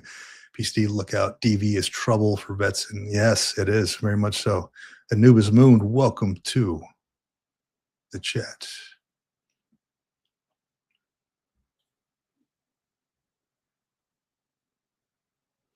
See, Navy Cop says, I used to know a lot of that. Did investigations on the Abraham Lincoln in conjunction with the NCIS agent afloat on deployments. I miss those days that I mentioned. It has been 6 years as of January 1st. Well, congratulations on the 16 years. Excuse me, 16 years. Congratulations on that, man. Yeah, I had two, what's going on? I had two NCIS agents that worked for me when I was the investigations OIC, and it was kind of it was fun to see them work. It was.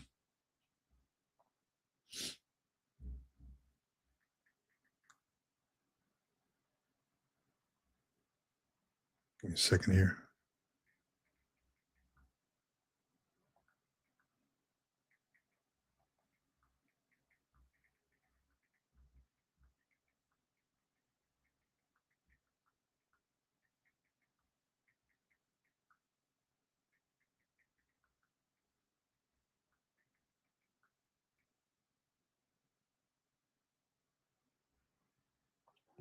Okay.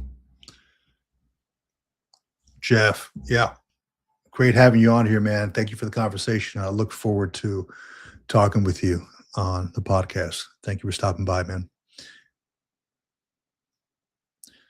Anubis Moon says up.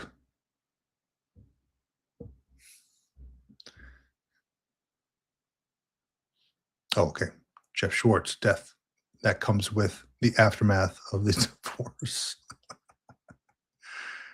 Oh, man. Very lively in the chat today, in the comments. Thank you all very much for that. Andres Luna, if you still want to talk about Venezuela, that's fine with me, man. Again, I will have limited information that I can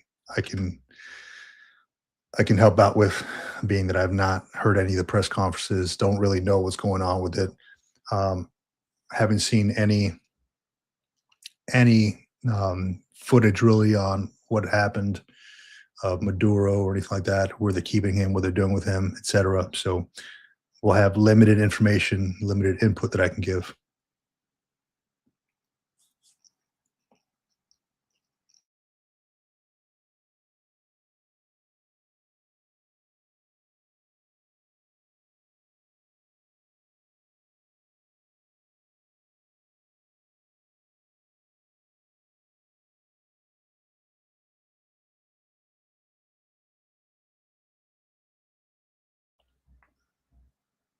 Navy Cop says, we did an import drug investigation in Bremerton years back. No NCIS available, so two of us did the investigation in conjunction with law enforcement, ended up taking down 15 sailors and 4 civilians. Good times. Awesome. We got Dr. Jeff Schwartz coming up on the screen. Doug Luna, I'll have to get to you in a second, buddy. Give me a minute. Jeff Schwartz, man, how you doing, man? Good to have you on here. Hey guys. All good. You hear me okay? Well, now I think I can. Can you hear me? I can hear you, bud. All right. Outstanding. Trying to get this. How's everything? How's life, man? Oh, everything's going well. How are you? Life is good, man. I woke up this morning, got a little PT in, feel good about that. That's outstanding. Yeah. Yeah, it's a good way to start. I get up at 5:30, hit it, whatever it might be, and then get rolling. Yeah, absolutely, man. Yeah, That's the way to do it, dude. I took my I've been taking my boys out with me to do some PT, Oh, and though they holler about it and they're pissed off about it sometimes, I let them know, that's going to be the hardest part of your day, and then it's just kind of like smooth sailing after that. yeah, outstanding. Really, really good ethic to kind of share with the family. That's pretty awesome. Yeah, man. Nothing is as great as getting the family out there with you. Uh, that's really good. Yeah, man. I shared a picture on LinkedIn. My daughter found it. It was, oh gosh, late 80s. There was a drill instructor course that I went through for the police academy of all things. Mhm. So they had the Army DIs come out and teach the couple of Marines that were there, how to do drill. It was pretty funny. How'd that go? Oh, well. I mean, they were good-hearted about it, so everything was Oh, fine. good. Yeah. I was going to say, Well, normally I'll live. when you hear that stuff, like the Army drill instructors coming out to mix with the Marine Corps folks, it's always like a little competition thing going on, and Yeah, good-hearted stuff, man. yeah, it was all good. Yeah. At the same time, we went back and we did our PT instructor course too, which was interesting. So yeah, it was right after I came back out of the military, so I was all full of it. Yeah, absolutely, dude.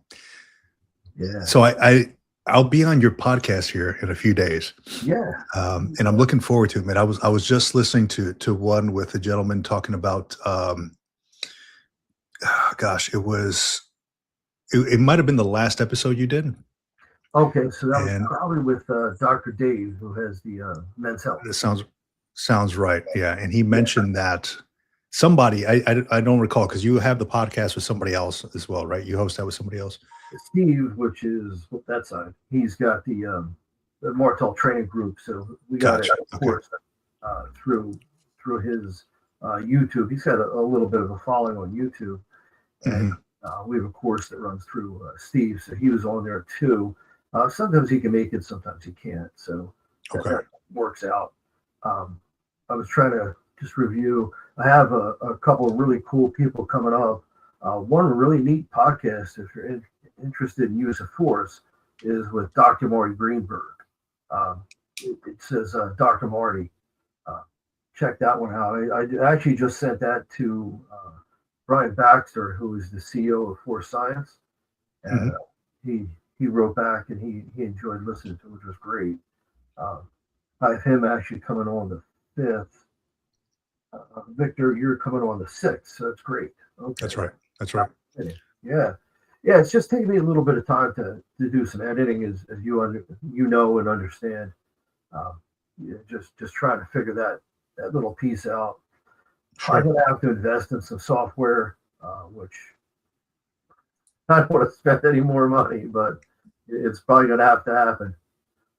That's how it is with this whole YouTube stuff and podcast stuff, man. You always have to invest in something. I mean, I was just looking at it too, because I have a couple of pieces of software. The editing stuff is not too much, but like the recording stuff can get a little pricey. So if you want some good stuff, I'll tell you, Jeff, one thing that stood out to me in the podcast that you just recently had was one of you gentlemen mentioned that the life expectancy of law enforcement officers after they leave the service was something like 5 years. That's correct. Yeah. We have the unfortunate Kind of incredible. 22 a day for veterans. Still haven't tracked down and research on that, where that number comes from, but it seems to be the accepted number, unfortunately. And as I mentioned, I always say that it's accepted as research, but certainly not acceptable. Yeah, that's right. But it's 5 years for law enforcement. And what I found through the research is it's that lack of purpose and mission, basically the same as what went through in the military, that once you take that uniform off, whether it be military, law enforcement, they're not prepared. So they're not prepared for that transition. They're not prepared to wake up and hey, I'm going to go golf or I'm going to do this. And the same thing as somebody who had 20 years in the military would say, I want that life to kind of be a little bit behind me, but then they quickly realize, they're missing something. Yeah, and I completely get that. I think it was one of the gentlemen in the chat here a while back. I think Harley for Bill, I think, sent me over an email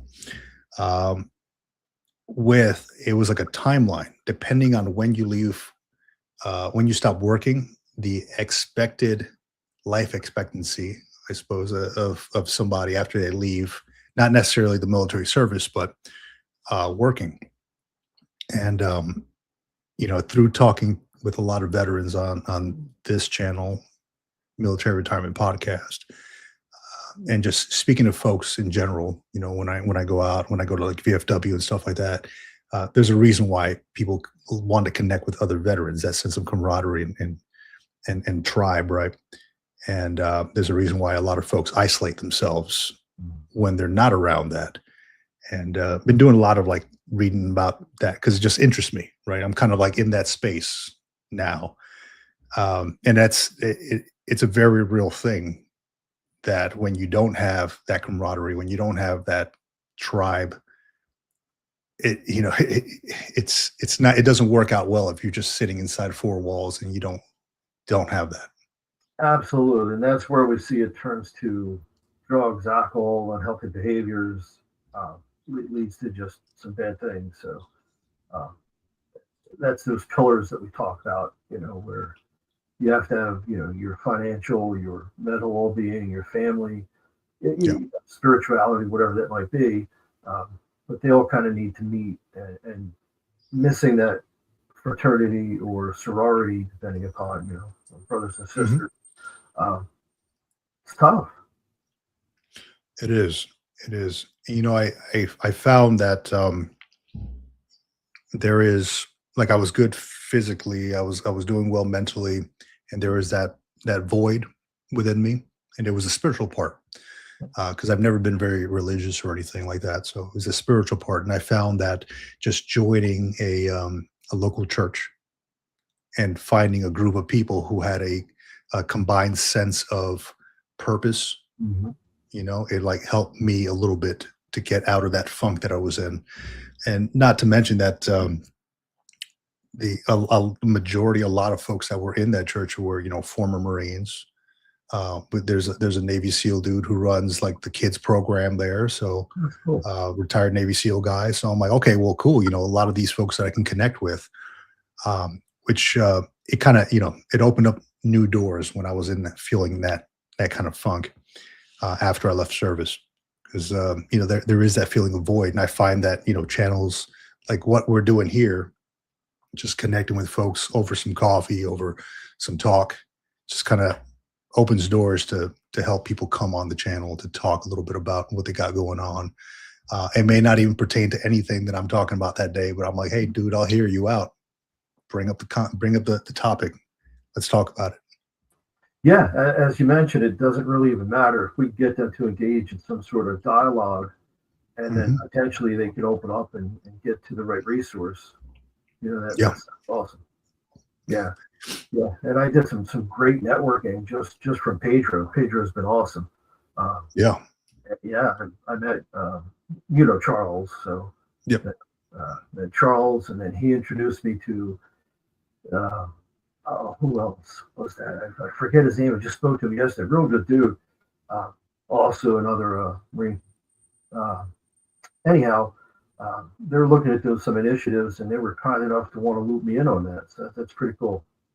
Excellent, man. See, the networking works really well. Like the even here in the chat, I connect with a lot of folks. There's like Navy Cop on here who does he has the buddycheckproject.com website, and that's a great resource for folks, for veterans. Yeah. So potentially, like he can even put your podcast on there. I know he's got a lot of very popular military forward or veteran friendly podcasts on there. So he could potentially put you on there. That's but yeah, awesome. Man, what's that? I said that's pretty awesome. Yeah, I have about like 10 podcasts in the queue that I just have to kind of get out there. And I made a concerted effort to have probably 7 more coming up, including yours. And then I have the 10 that I tried to record thinking over the Christmas, New Year's kind of thing, I'd have some time, you know? Yeah. But that Yeah. Time quickly goes away. Time quickly goes away, man. Yeah, I keep There's forgetting another how- good podcast to put on your radar is Beyond the Trek. Beyond the Trek. And it's run by this gentleman. He's an Army officer, special ops. I can't recall what exactly his job is, but I talked to him in the past. He talks about leadership, mentorship. Just a lot of good stuff. Beyond the Trek. His name is Chad.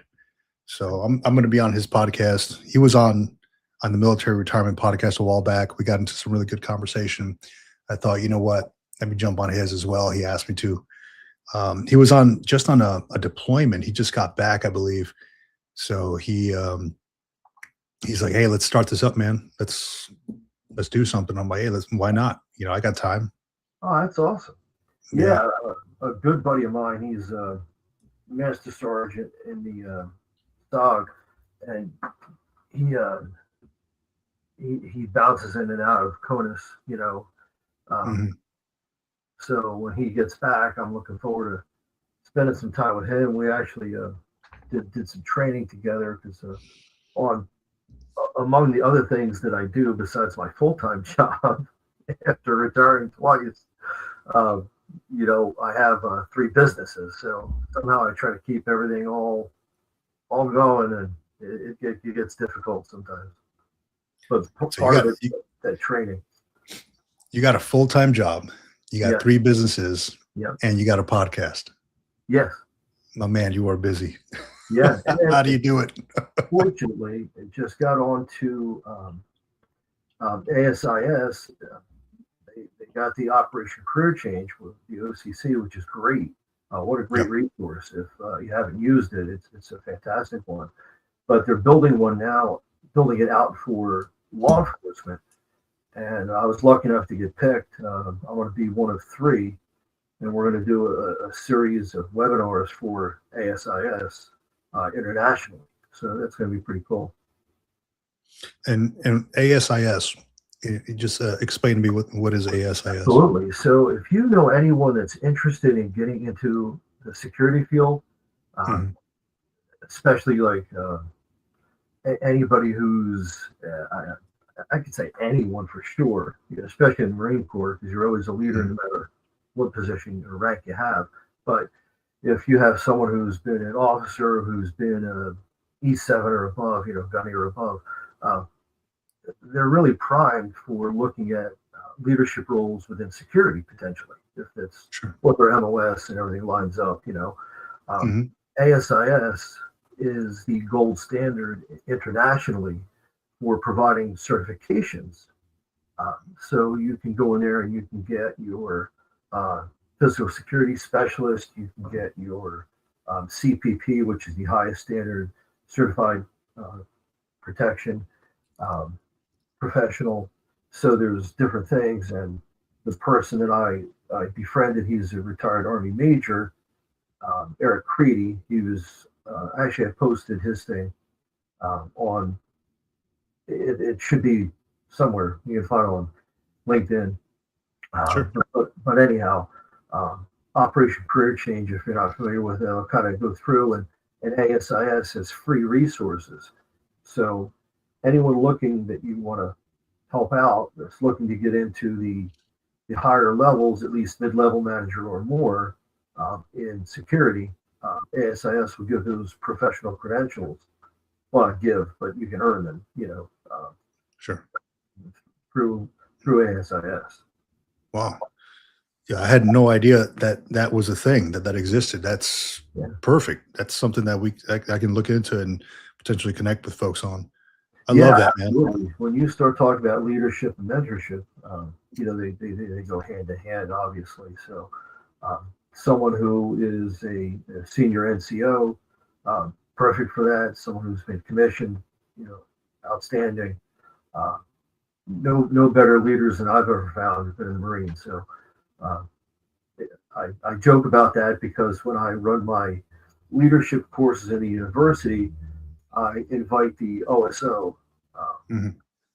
or local OSO, and they've changed twice, but I still keep in contact with whoever it is, and it's great. They come, they bring their gunny, they bring, he's either first lieutenant or captain, um, so, and then I've been successful in getting probably 5 or 6 students into the either the platoon leader class or officer candidate school. Wow. That's excellent, man. Yeah. I'm definitely going to Yeah, check I'm that not out. as versed in the NCO world as far as what's out there and how to best help someone in the recruiting side of things, because Mhm. I've always dealt with the commission side of things. But I know who to refer them to, and Right. there is such a great cadre of people out there who are willing to continue their service and help, whether it be in schools, churches, security wise, or just hanging out. Like you had mentioned, you got a Navy SEAL who's running a kids program. It's pretty cool. Yeah, it was. And excuse me, what kind of interested me in that is, I got 3 kids. My daughter's in college, the other one's in high school, one's in middle school. Um, the 2 boys are the ones I'm really focused on right now. My daughter's kind of like on autopilot. She's doing her thing. Yep, they seem to be. Yeah. And I want to make sure that I'm raising um, men with morals, with values, with who can take care of themselves, with who can identify right from wrong, who are aware of their surroundings, things like that. So I sit there and I talk to them a lot. We have kind of like I don't know what I call it. I guess dad time, I suppose. I sit there and talk with them and just kind of I put them through the paces, right? Like, hey, we got it today. It's about working out in the backyard. We gotta we live here together. We have to work together to keep this up. Rake up leaves, whatever, pull weeds, whatever. This morning, interval run, push-ups. They didn't like it at first, but they were like, yeah, I'm glad we did this. Got the hardest part of the day out, you know. But it's about building good humans, good men. And that was what kind of resonated with me when I went to that church and I saw what they were doing there. I can't recall the name of the program that this guy runs, but essentially they just do it for the young men in Awesome. the church. Yeah, for those that don't have the ability or the availability, I should say, of a father figure in their life or a father, particularly one that's been in the military, particularly, and again, any military service I'm not putting down, but I have found no greater honor and fraternity than among the Marine Corps. So nothing wrong with anybody else, obviously. It's great that they signed on the line, they did their thing. Yeah, of course. But I mean, it's what as well, right? You're a Marine officer, is that correct? Yeah. So obviously it's what I know. You're right, but I also have, as you have, run into numerous people, and then I ended up being a director of security of all things at a Navy base. So I had the Navy cop guy who had MA1, so he was an MA. I have had a bunch of MAs in charge. There's my guard dog because we got a delivery. Bad habit. I'm into security, so I have hardwired cameras I can look over at always.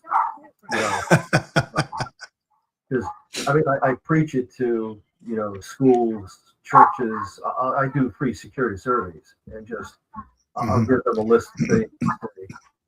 what you can do. So real quick and kind of off topic, but in our state and in some states, um, schools and certain nonprofits will get funding from the state for security. Sure. So I want to steer them in the right direction so they're not getting ripped off, or they're not getting somebody that comes by and tells them to buy this, that, the other. I give them just an overview of, here's a checklist of things, and if you can get to this, this, or this, good for you. Something to think about. And then how to I love that, dude. just how to structure just the physical security alone.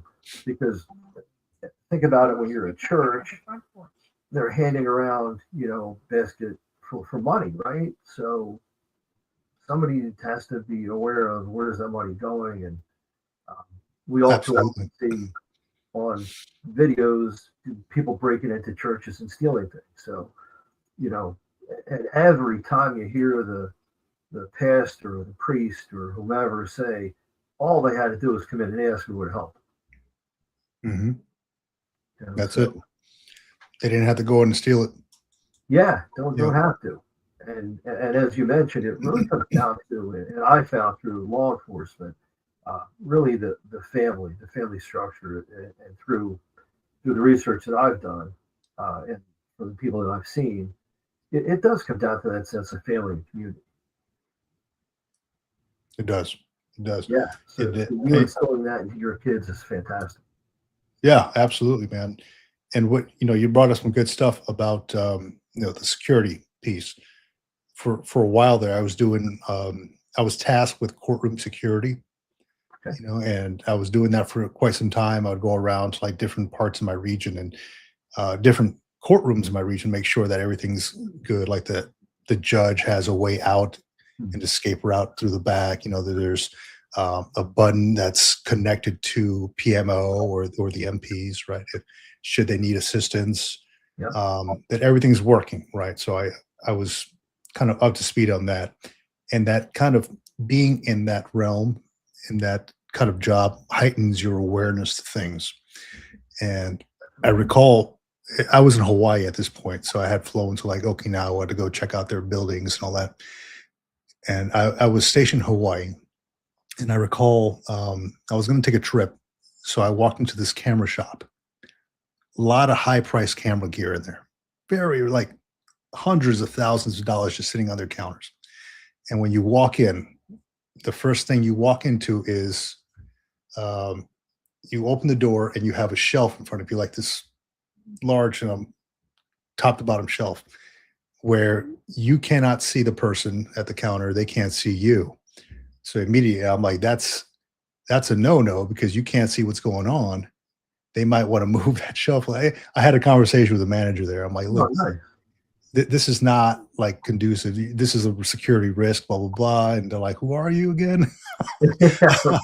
I'm like, I'm just some dude who does this, but if I wanted to rob your store, you wouldn't be able to see me.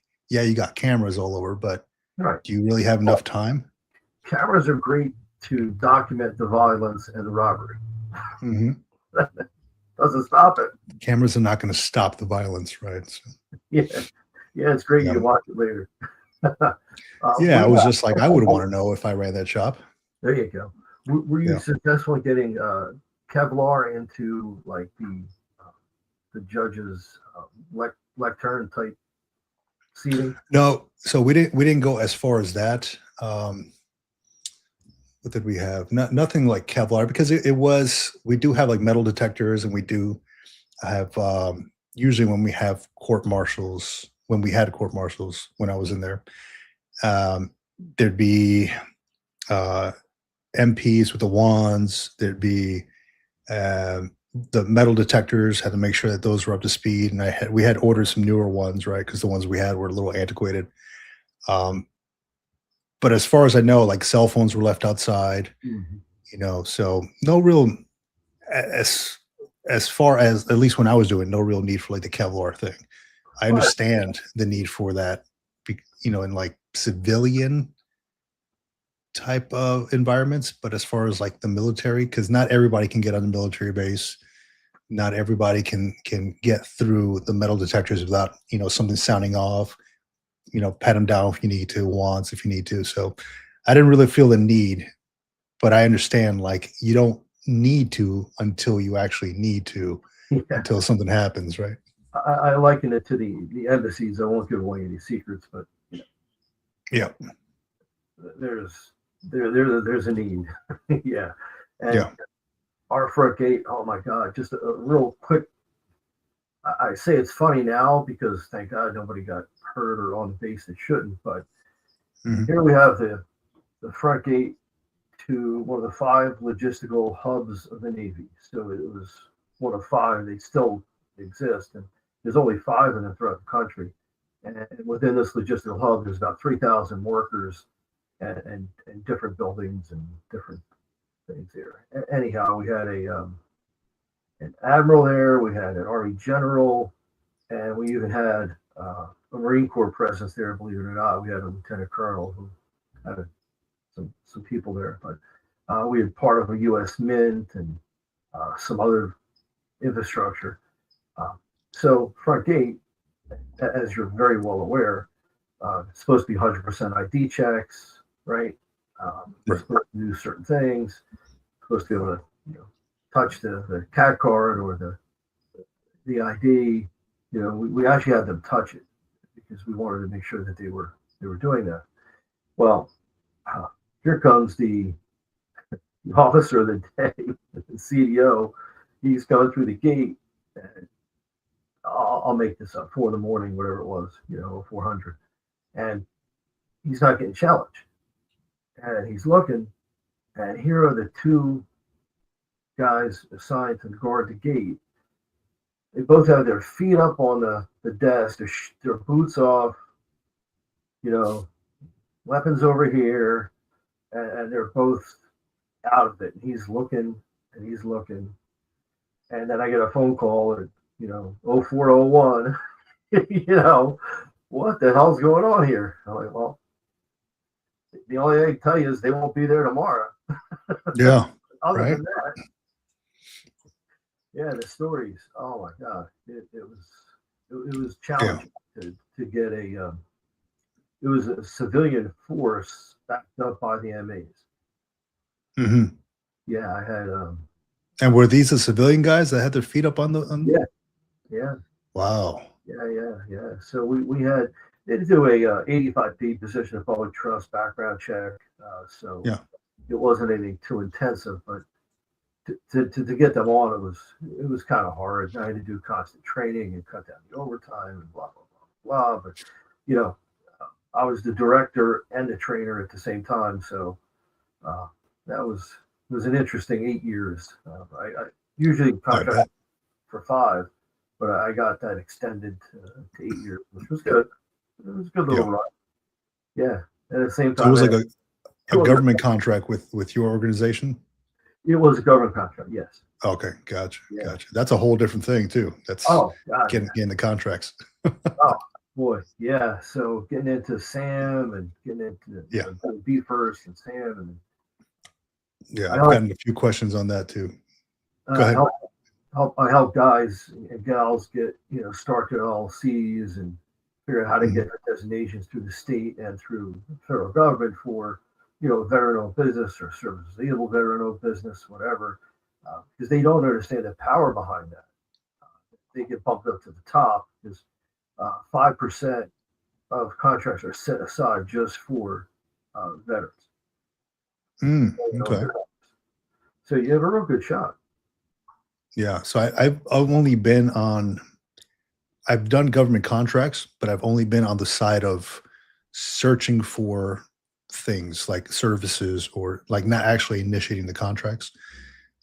So I had somebody ask me about sam.gov, and I've had sam.gov. I've looked at cage codes. I'm familiar with all that.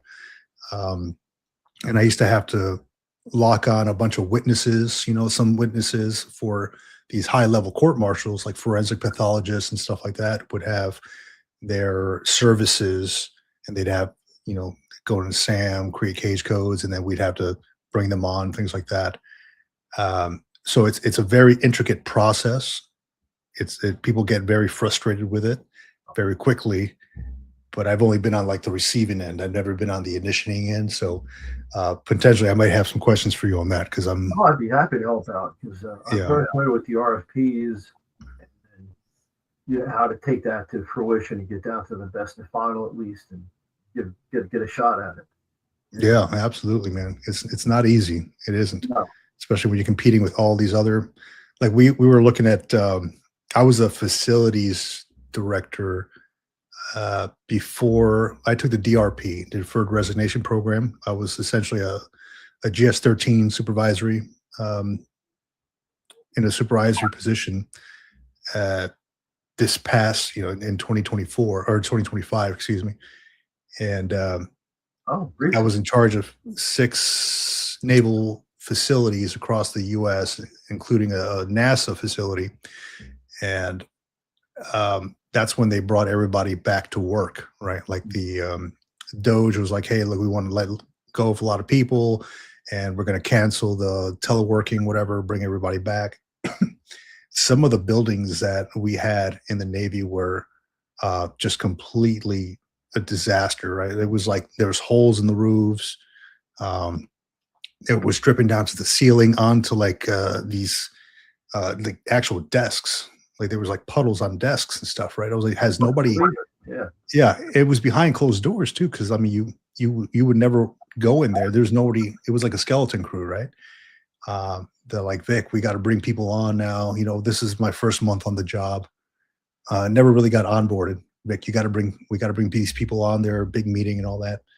I'm like, okay, well, first off, let me get with my team. I had 12 folks that worked for me, anywhere from GS-12 on down, or excuse me, GS-11 on down. And it was, if not for the team that I had, it would have been just an immense lift. But just getting folks to come together and moving thousands of people back into work, right? I probably about 1,000 right across back into work was just an immense. It was like herding cats, man. And the amount of folks were like, "Hey, yeah, this is not up to my standards. I don't like this. Can I get a new screen? Can I get a new desk?" I'm like, "Look, I don't need. Can you work? Yes or no?" Well, yeah, technically. Okay, pause. That's it. Move on to the next guy, right? There you go. That's it. Just the Figure it immense, out. man. Yeah. Oh, It's yeah. crazy, dude. It was crazy. And just trying to, for instance, on the security side, Yeah. just looking at, because we had a quasi civilian side of things, and then we had the military side of things, so it was very difficult. And then you couldn't film. Obviously, this. You can't use Right. film anything. Use your cell phone to take pictures. And we had, there's these jets and statues and other things. So pretty cool stuff. Hey, I want to get a picture, and then you realize that suddenly we're taking your phone, and you're down at the public safety office, right? But it was the people outside the gate taking pictures that we know that people are getting signal intelligence, human intelligence. They're doing everything, from outside, looking in, and where can you draw the line, and what can you do, and trying to explain that was very difficult. Very, very trying. Oh, dude, you go to any one of these air stations, and right outside go to Marine Corps Air Station Miramar. Right outside, you're right next to the highway. You got people taking pictures outside all the time. Yeah. And it's like, I don't know if that's within the MP's jurisdiction to go outside the gate to go tell them something. That's the issue. And then we were dealing with, unfortunately, MAs and not MPs. So, there was a different level of understanding sometimes. Some were squared away. At least when I had a chief there, that was helpful. But when you have the MA 1, 2, 3s, sometimes they didn't have that complete understanding of what to do. Yeah, Navy cop on there. Hey, now. We can talk about it. And except for Navy cop, yeah. Except for him, he knew what he was doing. Exactly, he's the one. Definitely want to talk to him and talk about Chad and That'll be awesome. So yeah, integrating the whole security piece, it was real difficult, and the MAs were very professional, by the way. I'm just trash talking, being funny. Oh, of course. You know, That's a must. they're very professional. So Well, that's good, man. what That's I good. found was I had more problems with the civilians, and then we learned a hard lesson. We actually had to check them every month, and then it was every week because we had to make sure that they didn't get arrested or their license suspended or their guard license revoked. It was a whole thing. It was a mess. Really? Wow. Oh gosh, yeah. It was some challenging times. Yeah, well, I can imagine. I started seeing a lot in the last few years, a lot of civilian folks at the gate. Like I go through Camp Pendleton sometimes. I go through Navy Base, San Diego sometimes, and, I see these folks, civilian officers at the gate. I've seen a lot more of those in the last few years than I've ever seen, and I wonder why. Is there from what you understand, is there like an issue with how many MPs we have versus why do we need to bring more civilian folks on the basis to do those jobs? Budgetary, a lot. Plus, it's contractual, so there's a few differences there. They still have to have the MP or the MA presence, depending upon where you're at. Right. But ultimately, you're going to have a public safety running it, and probably going to be a retired, Navy guy, probably, or somebody, running it on the Navy base, which is fine. And then they have an idea and understanding of what to do. But it's a combination of both. It's expense, contract, and do you have the manpower? It's a combination.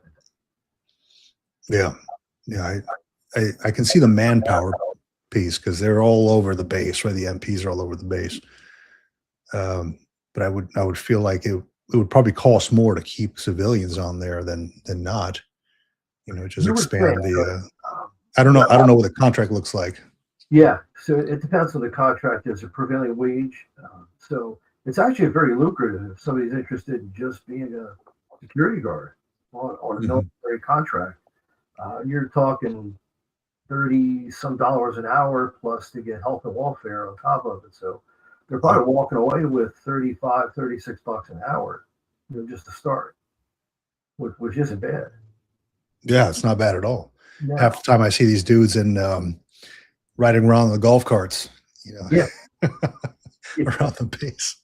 Yeah, no, we had pickup trucks, and now they transitioned them to M4s. They used to have shotguns, and that whole training is something else. And I don't know if you're familiar with the military training, but they got the mock, stuff for the self-defense, and then they have their phase 1 and phase 2 training. So if Navy cop's going to jump in, he can tell us a little more on his side. But we got, I had to get certified for the phase 1, phase 2, the mock stuff, and all that. It's all kind of similar to what we learned, and of course you have to tie in the UCMJ stuff, because you have on the civilian side you can charge people with federally, state, locally, and then if they're in the military you can add UCMJ charge to it. So you can charge them 4 different ways, which is really cool. So I love hitting it with everything. And in Pennsylvania, they have the whole catch-all of reckless endangerment. It's called REAP, REAP. Kind of like the catch-all we had in New Jersey of disorderly conduct. So it's any act that serves no legitimate purpose. So I can get anybody on that. So lock me up. Well, okay, sure. Yeah. I've seen some of that before, like the getting hit up out in town for some charges, and they're like, "Oh yeah, by the way, because you did that, we're going to hit you up with an Article 92 or whatever it is on while you're pending that." And there's been times where it's like, hey, yeah, we want to get this guy court-martialed because we don't need this guy wearing his uniform to the actual court out in town, Yeah, absolutely. representing the Marine Corps. Yeah, that's a wonderful thing, isn't it? Yeah. Yeah, well, it's a very military justice is very intricate, and a Yeah. lot of times, I mean, they have these other charges, right, in the manual for courts martial or the UCMJ that never really get used. Yep. But they always refer back to like 134, Article 92. I mean, how often do people get charged with abuse of public animals? It's going to be. I forgot what the article was. I couldn't believe when I saw it. And I'm like, do people actually do this? Yeah. But then you just hit them up with like 134, 92. Those are probably the easiest ones. The Yeah, kind of they're catch-all type. catch-alls, just like when I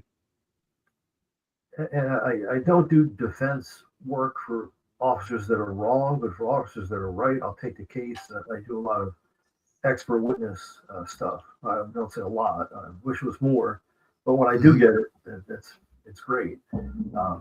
But I was asked on the stand, oh, you won't take it if it's against the officer. I'm like, look, if they're wrong, there's going to be hundreds of people that'll take the case and help prosecute them, and that's good. If they're wrong, they're wrong.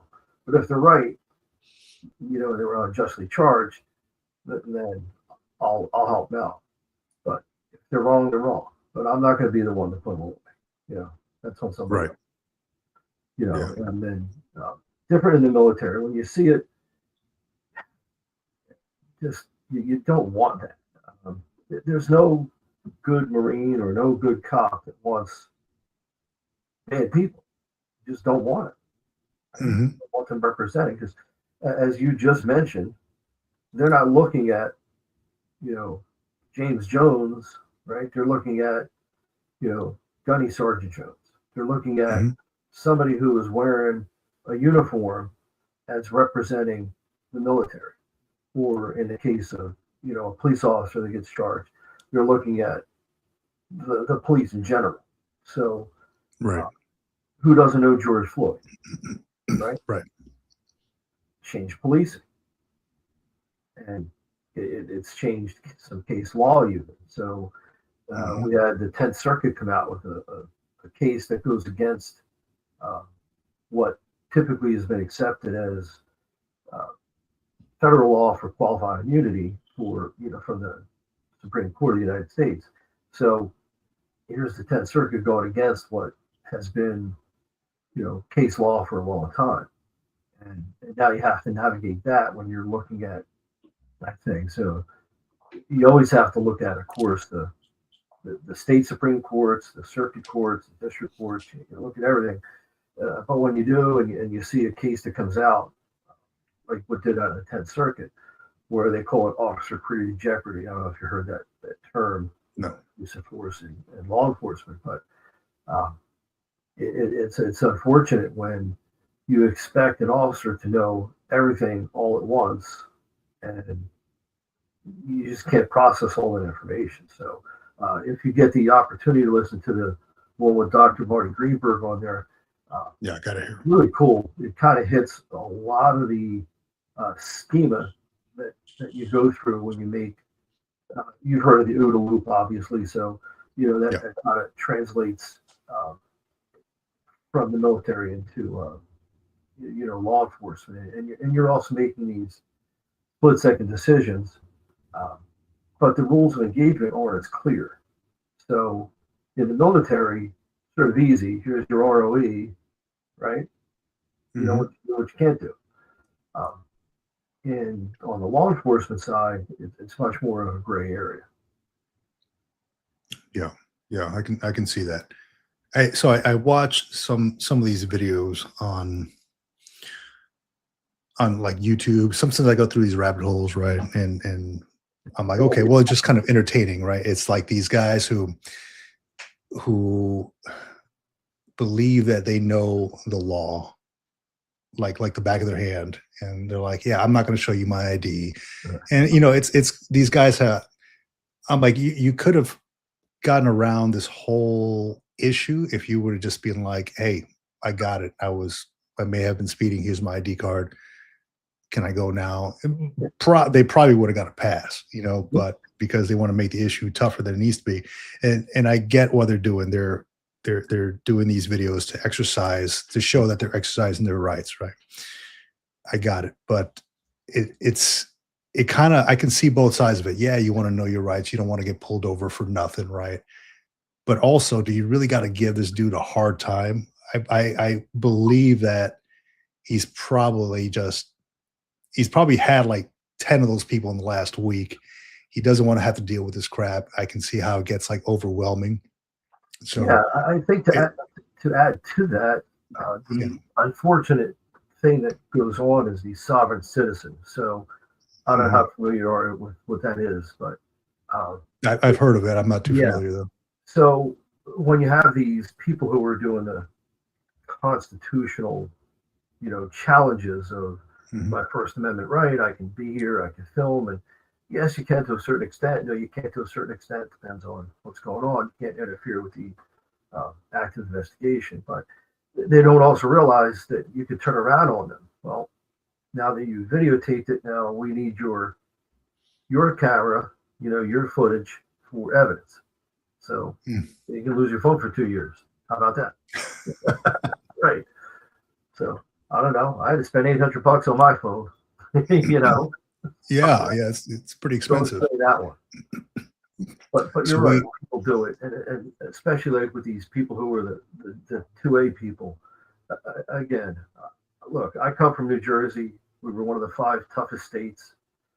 I had to enforce laws that I didn't necessarily agree with, right? But anyhow, things have changed with the Brew decision, where it's now a shell issue instead of, can you issue, for a permit to carry. So that's changed the landscape of things. Just to put it in perspective, we had 2,000 lawful carry people in New Jersey. Now it's up to over 80,000. Wow. So it's growing. But the point being, where you have states where you have the open carry, why do you have to walk around with, an M4, slung over? Okay, great. I know you can have an open carry, but what's the purpose of that? I just never understood. For what? Like maybe for intimidation, maybe? Yeah, I don't know. Testing, because the production of the firearm does not give reasonable suspicion to stop someone to say that you're a felon, unless you know they are. Then why can't they possess the fire and walk around with it? So it's a fine line to draw. If you have an open carry state, what is your reasonable suspicion for approaching somebody and asking them for their ID or asking them can they possess it? Unless you know for a fact that you've arrested them before and they have been convicted. So I noticed that a lot in North Carolina.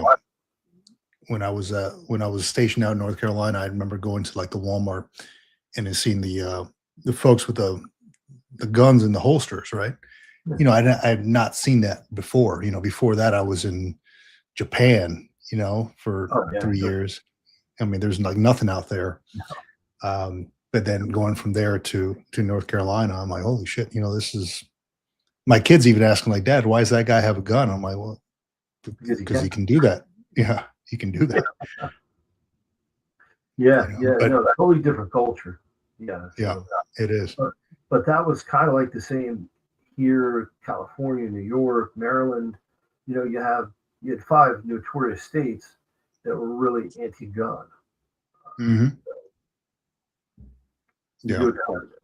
But I grew up in Jersey myself, so that's funny you mentioned that. What part? Over in Patterson, New Jersey. Okay. All right. Patterson, Passaic. I'm down south per se, so the line between north and south when it's a joke in Jersey. So people are like, where are you from, Patterson? I'm like, yeah, if you ever watched the movie Lean on Me, that's the school. I lived around the corner from that school, so so East Side High. And then my family decided to move us down to Florida. So after that, right before I started high school because they didn't want me going to that high school. And I had applied to Rosa Parks School of Performing Arts because I was an artist, right? I like doing art and stuff. So I had applied there, but didn't get accepted. I was too young for that. So I'm like, hey, let's just move over to Florida, and history from there. Joined the Marine Corps out of Florida. Oh, that's pretty cool. Were you approached, or is that something that you kind of thought of on your own? You know, I was kind of, it was kind of a little bit of both, right? So it was a funny story. I was supposed to join the Army. That was always a thing, right? I worked with an Army recruiter for, I don't know how long. It must have been like maybe 6 months, almost 8 months, maybe. He got me down from, I used to weigh like 270, and he got me down to like 230, maybe just enough for like shipping weight. And I started feeling good about myself. I was like, yeah, you know, this is, it feel good. You know, I was still in school doing all my stuff. And he came to me and asked me about, you know, shipping out. He's like, man, you know, we're almost there, dude. You ready? I'm like, you know, I think I'm gonna stay in college, man. And dude, he was just so pissed off that he's like, don't ever talk to me again, blah, blah, blah. Because, you know, I just decided to go back to school. Yeah, you see, that's awful, because he could have had a resource. And let's say that he followed up with you. What would have stopped you from joining either ROTC and or just commissioning, you know, if that's what you wanted to do? Let's say he followed through. You know, he totally blew that. He got a great resource and then totally got pissed off because he didn't meet his number or whatever. But, you know, that fortunately has not been my experience with recruiters that I've dealt with, both on the law enforcement military side. I run a lot of events. And he, you know, I understood why he was like that, you know, maybe not to that extent, but I understood, like, yeah, I put 6 months of time and effort and all that. But that'd be a mentor. But what's that? Then he could have been a mentor for you. Yeah. Yeah. I can see that too. He could have. He absolutely could have. And then, you know, I went through the first year of college after that, you know, just going for like the associates, and then got it in my mind, like I was running with some, I would say, not the best crew or not the best people, right?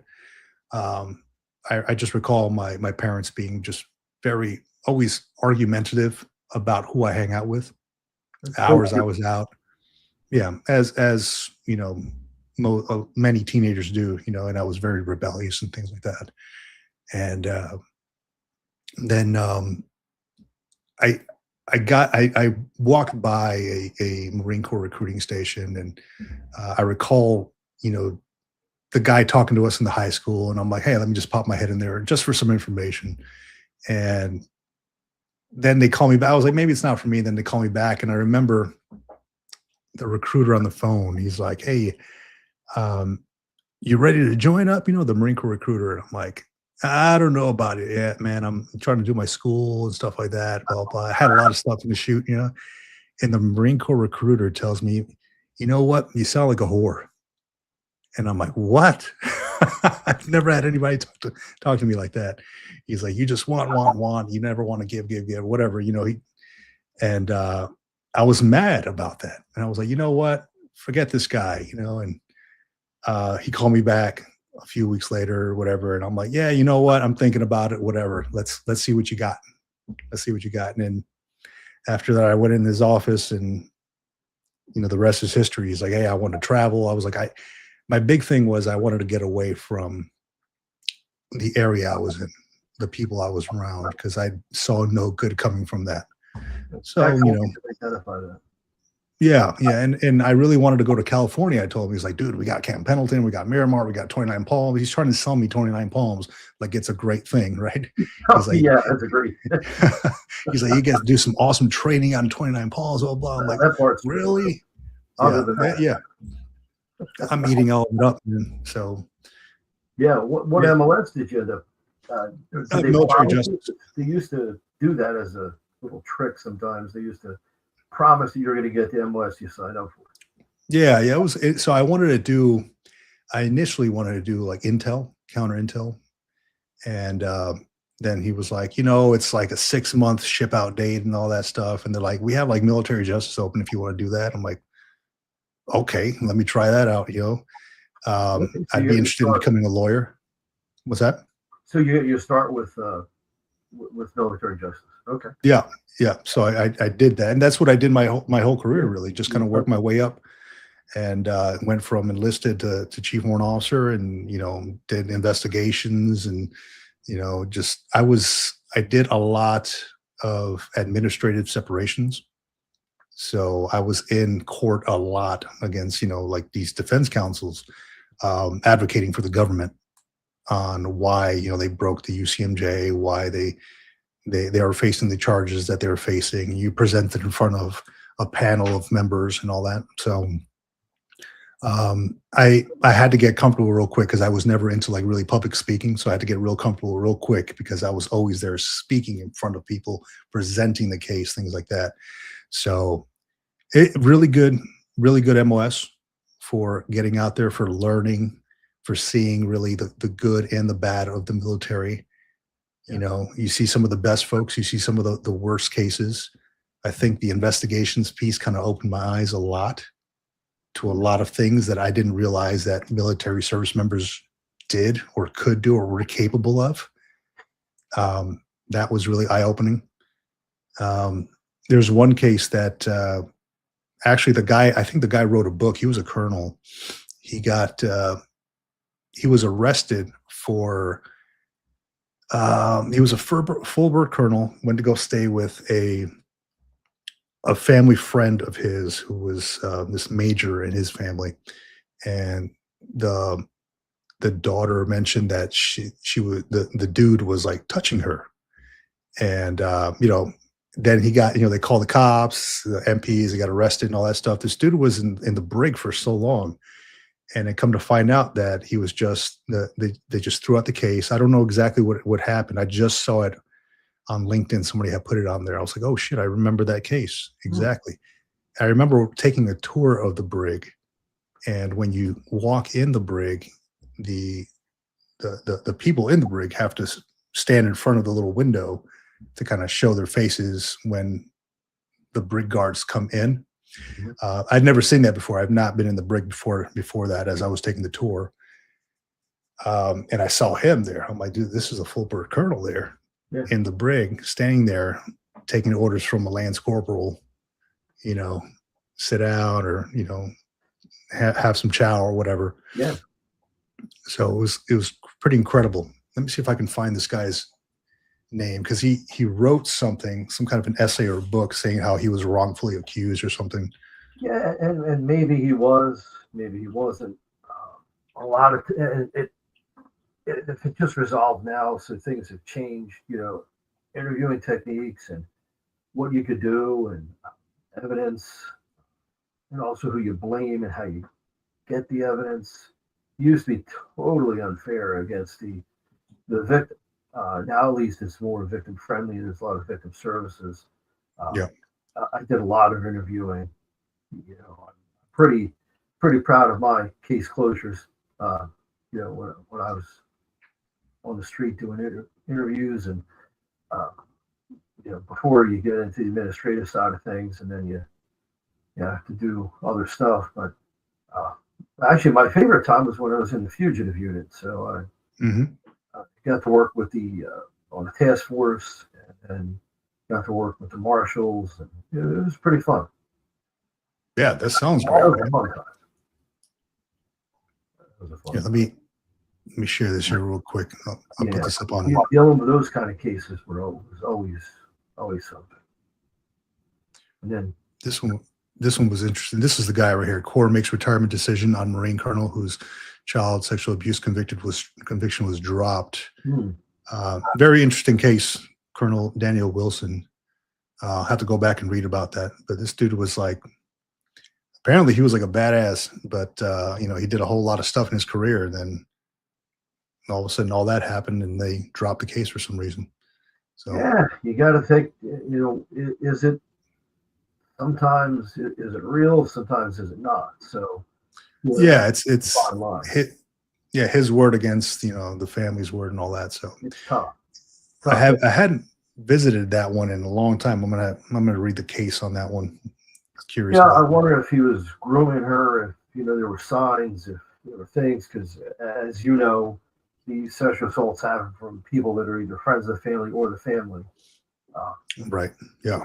So Yeah, so- that's tough. Well, one of the textbooks that I wrote is victimology. So one of my dissertation was actually on um, the ties between bullying and domestic violence. So intimate partner violence or domestic violence is something that um, I'm very interested in and was always interested in. And a lot of people just don't understand the complexities to it. Some states have made it where there's mandatory arrest to go along with certain things. Um, Different on the base too. What happens. 10 years ago, take a walk, call the first sergeant, do whatever. Get him out. Get your gunny out here or get your CO. Totally different. Depending upon what branch you're in, how they dealt with it. Yeah. And now it's mandatory arrest. For a lot of things, and rightly so, because can you imagine as a 20-something-year-old having to go into these 40-year-olds who've been fighting for 10 years, and now you're trying to solve this, right? So it's tough. Yeah, it is. Yeah, tough stuff. And you've seen a lot of cases. So Sure. So what did you get your doctorate in? I got it actually in criminal justice administration. Oh, right on. Yeah. It's fitting. I mean, that's your life. Yeah. Very good. It has been. So, and then the way that all actually started was through an internship program. So I was always interested in the military, and then had signed up for the platoon leader class, PLC.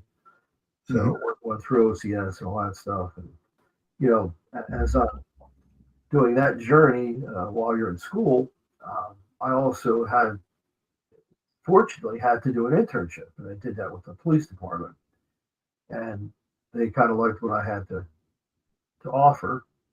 So they're like, as soon as you're done, we want you, and that's why I didn't stay in any longer, because I had a job, so I'm like, okay, well, plus they were cutting back a little bit on who they were promoting and what was going on, and right, the drawdowns. I was just major was never going to happen, and I'm like, well, I got this job.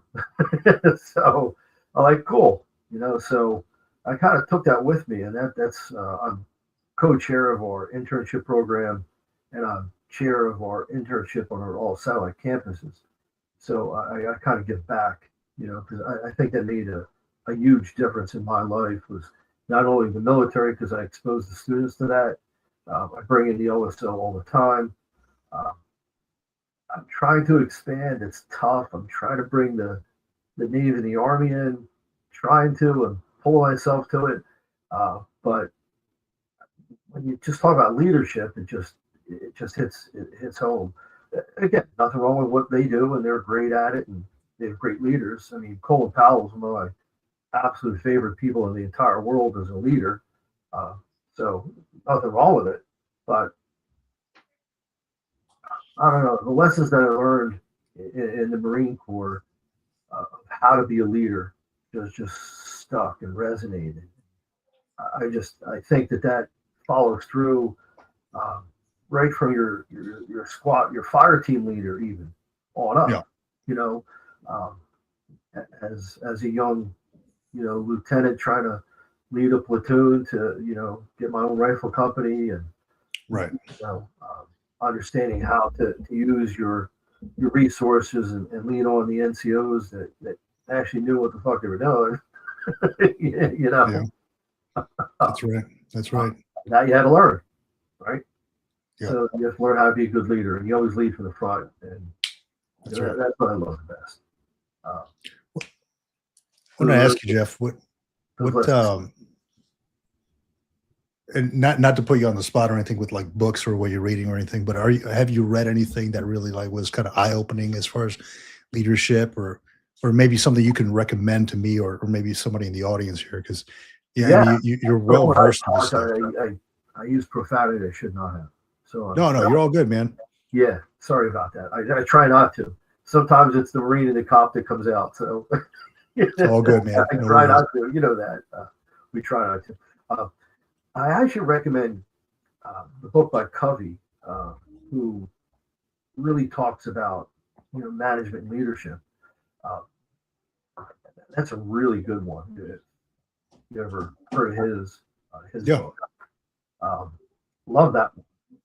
And Colin Powell has a couple of books out that I love reading.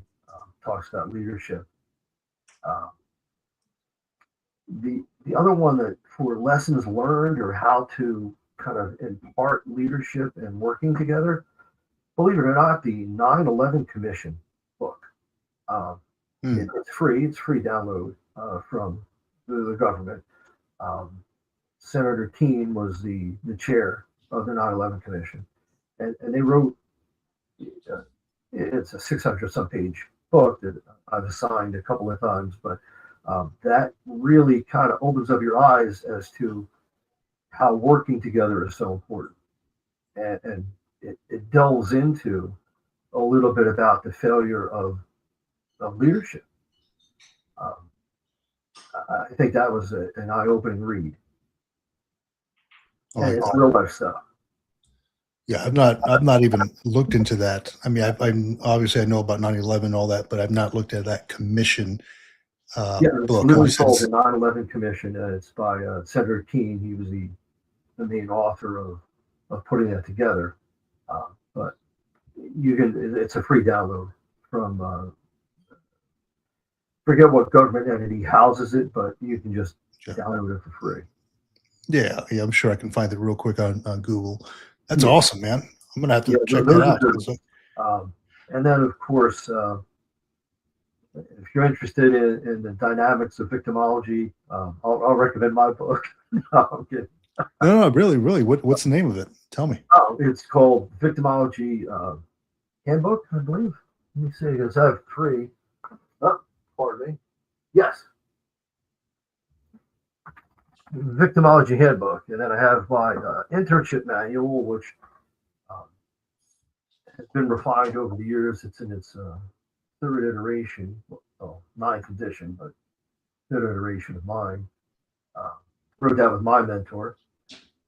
And then we have a use of force book that we wrote, but that kind of has not been updated in a while. And now we're going to do swore I'd never write another book, but we're going to. We're going to write a intro to policing book because there just isn't necessarily a really good one out there. And I love having a good text to go with what I'm teaching. Yeah, makes sense. Yeah. And then what we do, the proceeds or royalties is we donate it to a scholarship fund for the university. Oh, right on. Yeah. Good. Where can I find the victimology book? We're through Kendall Hunt, KENDHALL Hunt, HUNT, Kendall Hunt Publishing. But if you're interested in any of those, I'd be happy to have the publisher send you out a book for sure. Oh, excellent, man. Yeah, that victimology handbook. Oh, I can get this sent out to you for sure. You get a chance to shoot me out your address. Yeah, absolutely. So I don't know if I've shared with this. So I'm a big student of human behavior. Oh, it's great. And I want to know why people. I mean, I've been like this for quite some time. I want to know why people do what they do, why they buy the things they buy. I'm working on a graduate degree on human behavior psychology. Excellent. And started jumping into like I've heard good things about these books. I've never purchased them before or read them before, but I'm kind of in the middle. I came out with the reading list for 2026. I saw that. And one of them was the Human Laws of Nature by Robert Greene. And then the 48 Laws of Power, as you know, those things have specifically that 48 Laws of Power has been banned in the federal prison system for a reason. Because there are hierarchies within the prison system, within the insides, and it talks a lot about that. At least stuff online that I found, which I found interesting. But there is a gentleman. What's his name? Gosh, Doctor. It'll come to me. But this gentleman, I just found him. He was in the Human Behavior book, and he talks about how he was. Gosh. He was in a coma for much of his life, much of his youth, and he could only he became very aware of people's behavior over time, and so he ended up becoming a psychiatrist. And gosh, his name will come to me. I just wrote something on it too. He ended up becoming a psychiatrist, and that prompted me when I went to the DMV last week to notice a lot of behavioral patterns of people and anxiety. You can notice when somebody is short on time, or just being very lackadaisical, and just you learn a lot from that. Their strides, their walks and stuff. It just opened up things that I've never even noticed before, which I thought was very cool. Here, let me get you the guy's name. Yeah, while you're looking for that, I will say it's very introspective. I had started down the road of looking at abnormal psychology, and then I changed it into because my master's was within the criminal justice area. I just decided that I'd stay with criminal justice. But abnormal psychology always kind of drew me in. Really interesting stuff. So. Really neat techniques. I use it in class.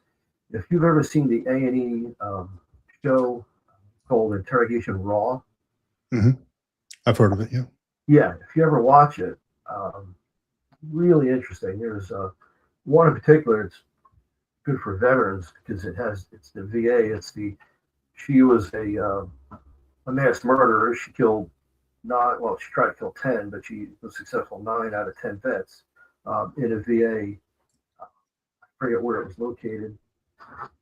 But anyhow, she was a nurse's aide, and she killed him by giving him insulin. And wow. It spiked their sugar, and that was the end of it. And it was a 3-year investigation, but how they go through it and the questioning and the techniques they show, real life stuff. It's really cool. Obviously not cool that she killed 10 people, but right. Cool in the sense that you get to see the actual interrogation techniques, and I think you appreciate it more from the UCMJ side when you look at it and see, because it involved the Office of Inspector General and then the DOJ and how they came into this. That was a really good episode.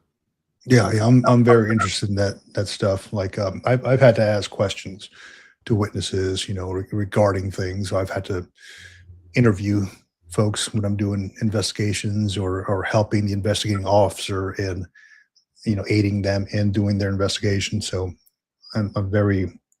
So I've been in that world. On the deposition type side, or were you just trying to help parse out or solidify what the case was, or what role did you play in the investigation? Well, I was a trainer for investigations. So I give classes on preliminary inquiries and command investigations, things like that. So whenever we get a new legal officer in there, they'd come to me. I'd give them essentially a whole class on how to conduct the investigation, how to ask questions, how to format everything, so that way it's not kicked back within the time constraints that they're given by the CO, right? So, and a lot of times I get questions or I get calls. Hey, look, can you assist me with the witness interview? What can I ask? What can't I ask? What are my lateral limits here and there? So I kind of walk them through that a little bit. And a few times I'd be hit up as the investigating officer for different things. So I enjoyed it, because I knew about it. I knew how to ask questions. I knew where to go. It got me out of the office a little There bit. you go. So I'm like, okay, yeah, let me go out here. I got to go out to the rifle range and ask folks questions about what happened here, what happened there. But a little bit of all that. And then when it came to the administrative separation side, a lot of questions regarding, the usage of narcotics, just calling witnesses, asking them the character of this person, just character statements, things like that. So I enjoyed that whole part of it. Just Yeah, I love, my favorite thing is interview and interrogation. That's my absolute Mhm. favorite thing. So so you're familiar with like Chris Voss then. yeah, and the of course the Reed technique, and then Wacklin and Zelinsky. I never pronounced the last one Yeah. properly, but uh, they're popular ones in the private sector. Yeah. Yeah. Yeah, So yeah. so I did I have a subscription to what's the name of this masterclass. Oh, And then I watched I was actually on a plane on a plane ride, and I watched the Chris Voss one, um, and about the interrogations and asking questions, and it kind of opened up like a whole new world for me, right? I'm like, okay, well, I started doing deep dives, and I looked at his Black Swan group, and I'm like, okay, well, this is pretty cool. I kind of like this. And just kind of like reading people, understanding like how their voices, their inflections, their mannerisms, kind of everything is all encompassing in what what their response is, right? Kind of like a human lie detector. If you ever watched Meet the Fockers. yeah, yeah, um, yeah. Well, absolutely. So people, and you probably developed this over the years as well. You could tell nearly immediately on 99% of people whether they're telling the truth or not. There are some oh people yeah, who are very good at it, very, very difficult. But most people you can tell, and you can flip them pretty quickly. yeah, Depending, yeah.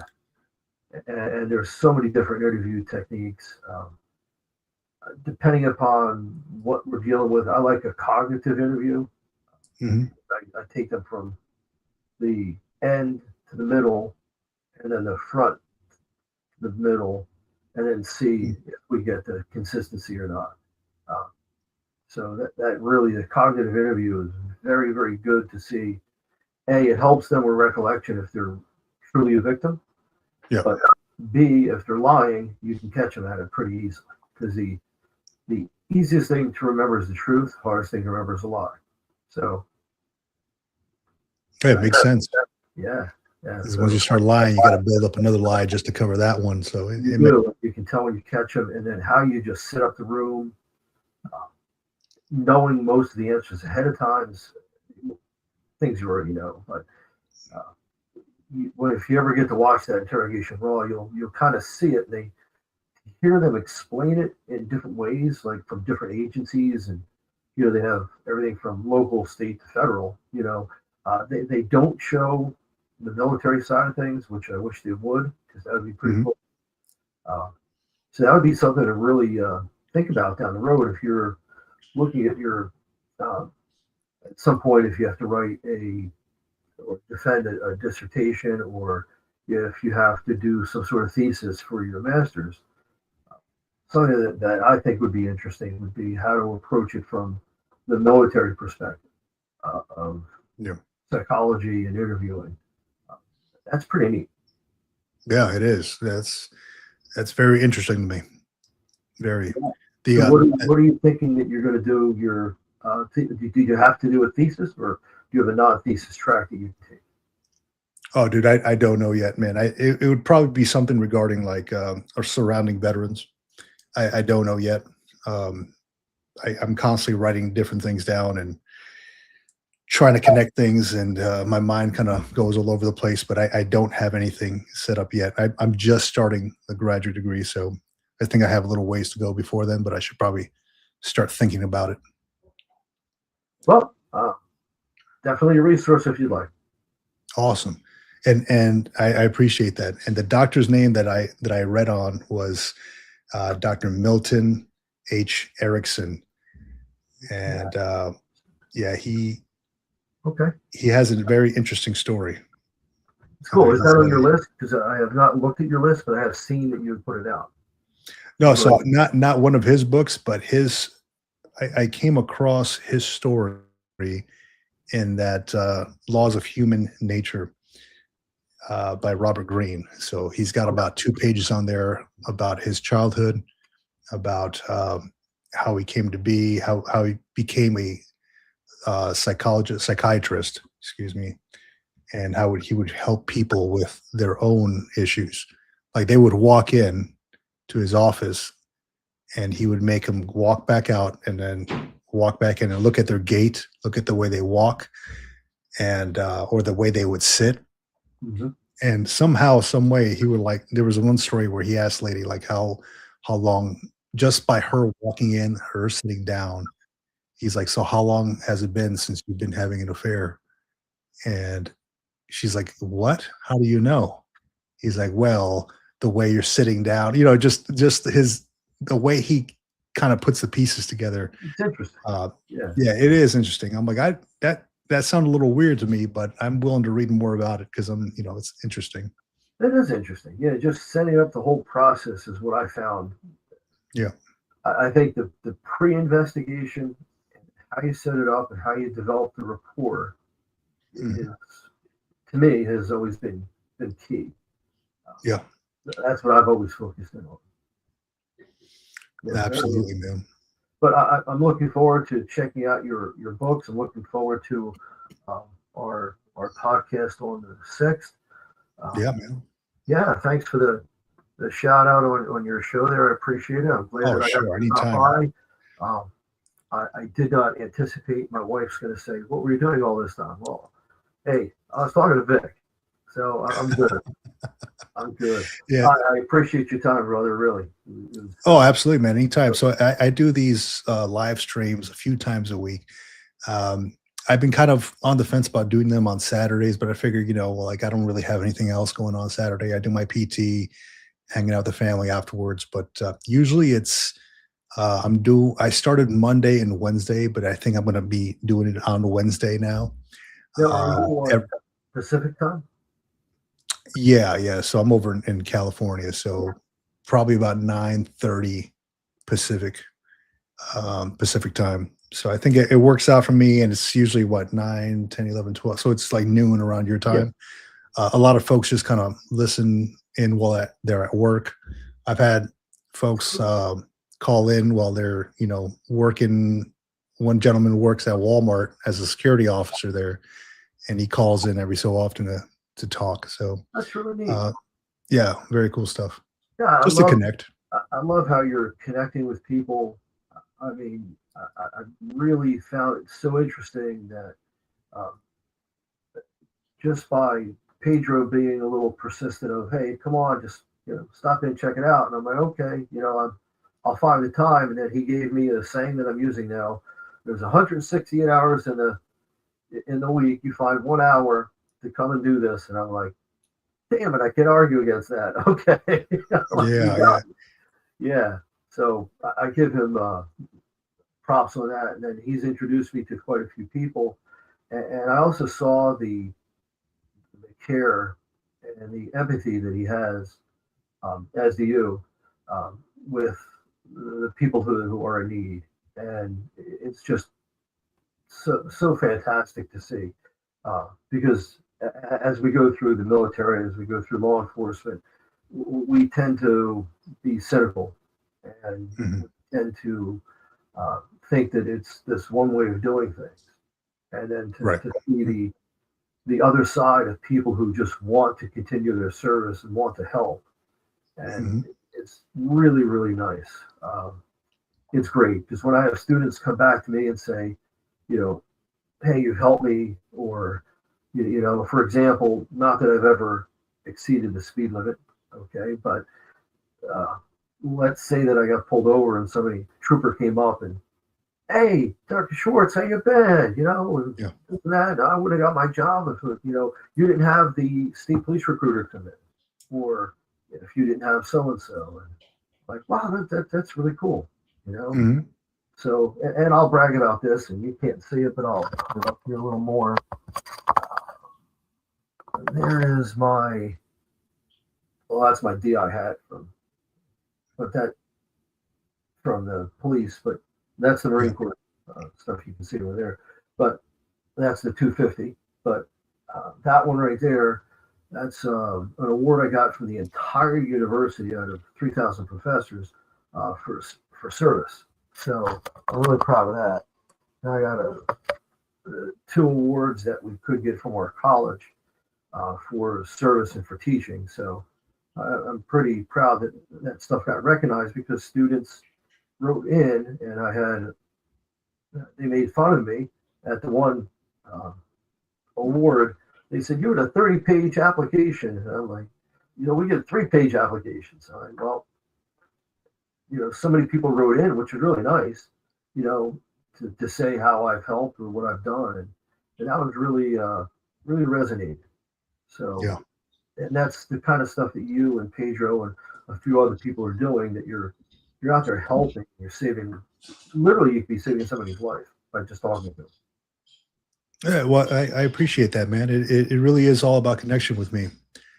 We got a good group of folks in here that show up every week, and yeah, they come on. They're like, I already see it when I'm about to log in to start the stream. I already see 2 or 3 folks kind of waiting in there for the stream to start. So it really makes me feel good that things are connecting, but more so, it's more about the community aspect.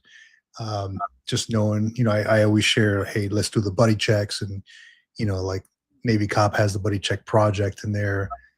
Always putting out, just call somebody. But the feeling that folks get, other veterans get when they get a text from somebody else saying, hey, bro, hey, sis, or whoever it is, how's it going? How you doing? How's everything in life? It's a very uplifting thing. And it's pretty simple. And there's 2 cops out of New York that put out this thing called Are You OK? It says R and then a U and OK. And it has the red and blue, for the first responder. But it was really neat they came up with that. And because on the back of the shirt, it just says, heroes need saving too. And I really liked that. And I reached out to the guys. I'm like, one's dude, his name's Mike. And I said, hey, Mike, this is really cool. They call it deemed fit, right? Because they were deemed fit for duty, even though somebody said something to them. Because, PTSD, that runs through military and law enforcement and medical community too, of course. All first responders can deal with that. But they had that thing going, and I had to reach out to him, and he immediately, got back to me and said, "Hey, bro, that's cool. Thank you. Appreciate it. We've gotten phone calls. We've tried to build a network to help people, and I'm like, that's what this turned me on. So, like, turned me on to this stuff. I've always kind of given back, through the internship stuff, but I felt like putting some information out there on the podcast, start networking, start talking to people in my spare time.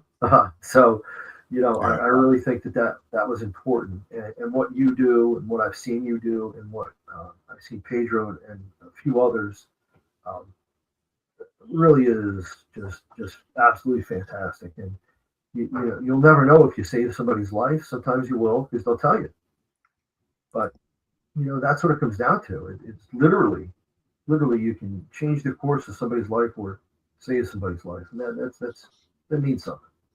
Yeah, well, I appreciate it, man, and it is just as therapeutic for me as it could be for other people. So I get a whole lot of this by get a whole lot out of this from connecting to other folks and stuff. So yeah, I can see that, and I really do appreciate it, man. Well, I love that perspective, because I always feel that, you had mentioned it, lifelong learner, absolutely check. Here's some cool books, check mark, right? This is what I'm interested in. Okay, cool, and let's do this check on on someone, let's give them a call or let's talk to them. Mhm. Or when you have them talking and you give them a voice and they hear that somebody's listening. Yeah. You learn that from your interviewing, right? You learn how to listen. Most people don't know what listening is. That's right. That's right. And you know what? You tell my wife if I'm a good listener, she'll tell you no. No. But I'm working on it. Well, I promise. we sometimes don't practice it ourselves, unfortunately. That's right. That's right. And when we're giving and we sometimes neglect ourselves. And that's why talking with people such as yourself, Pedro, Charles, it's really been enlightening, and it's actually helped me too, because I've learned to be introspective, and I've never really done that. That's excellent, man. Yeah. So you- I want to thank you for what you do and the time that you've also taken to speak with me. I appreciate it, Jeff. Thank you for coming on, and I really look forward to our show, to your show, to the podcast talk. Oh, that's going to be great. Yeah. Thank Yeah. you so much. I really appreciate your time, and keep it going, man. It's good stuff. Absolutely, man. Thank you for coming on, dude. Appreciate you having me. Thank you All for right. your time. All right. All right. Have a Thanks. good weekend, brother. You too. You too. All right. Take care. You too. So that was Jeff, Dr. Jeff Schwartz. He runs the Overwatch 5-9 podcast. We'll be on there in about 3 days. So really looking forward to that. We had a really good talk today about, a whole lot. I wrote a whole lot of notes on here. It went from starting the live stream talking about getting connected with more organizations and nonprofits. And then we started talking about mandatory military service in the U.S., something I'm still kind of diving into. And then I kind of shifted over to what happened in the U.S. with, the U.S. grabbing what Nicolas Maduro from Venezuela. Have yet to read on that stuff. I'll probably dive right into that as soon as I get off the live stream to see what's going on exactly. Because as I was starting off the live stream, that was happening on the news, so I didn't get a chance to educate myself on that. Then connected with Georgia Joe. Good to have Georgia Joe on here. He called in from the hospital bed. Stay in there, stay strong, brother. I do appreciate you calling in. And Dr. Jeff Schwartz, which was an excellent conversation here. Just kind of a little taste of what we're going to be getting into with our podcast episode, or his podcast episode on Overwatch 5-9. And learned a whole lot. Probably going to jump on that Interrogation Raw A&E show that he talked about. Totally interested in the victimology handbook that he has, so I'll be reaching out about that one. And you learn something new every day. I learn something new every day, so I totally appreciate that. With that, tomorrow morning, we'll be doing the military retirement podcast. I'll be streaming it on here on the Green Logbook if you want. But I'll be on the show with my co-host, John, retired Army Chief Warrant Officer, as we do every Sunday, and as we have been doing every Sunday for the last about year and a half or so. So totally looking forward to that. We're going to be having a guest tomorrow, and I'll be putting more information on there. I'll drop a live stream link, so make sure you have notifications on and all that good stuff. And then come on and we'll get to talking tomorrow. So totally happy about that. Check out, if you're looking to get into franchising, I want to give a shout out to Wild Bill's. Wild Bill's just recently teamed up with Wild Bill's Craft Beverage Company. So he's doing some big things. He's looking to hire some veterans out there and bring them on as franchisees. Awesome dude. Happy to have connected with him. More to come on that. And aside from that, take care of yourself. Have a happy weekend. Stay safe. Stay ready. And I will see you tomorrow on the Military Retirement Podcast out here.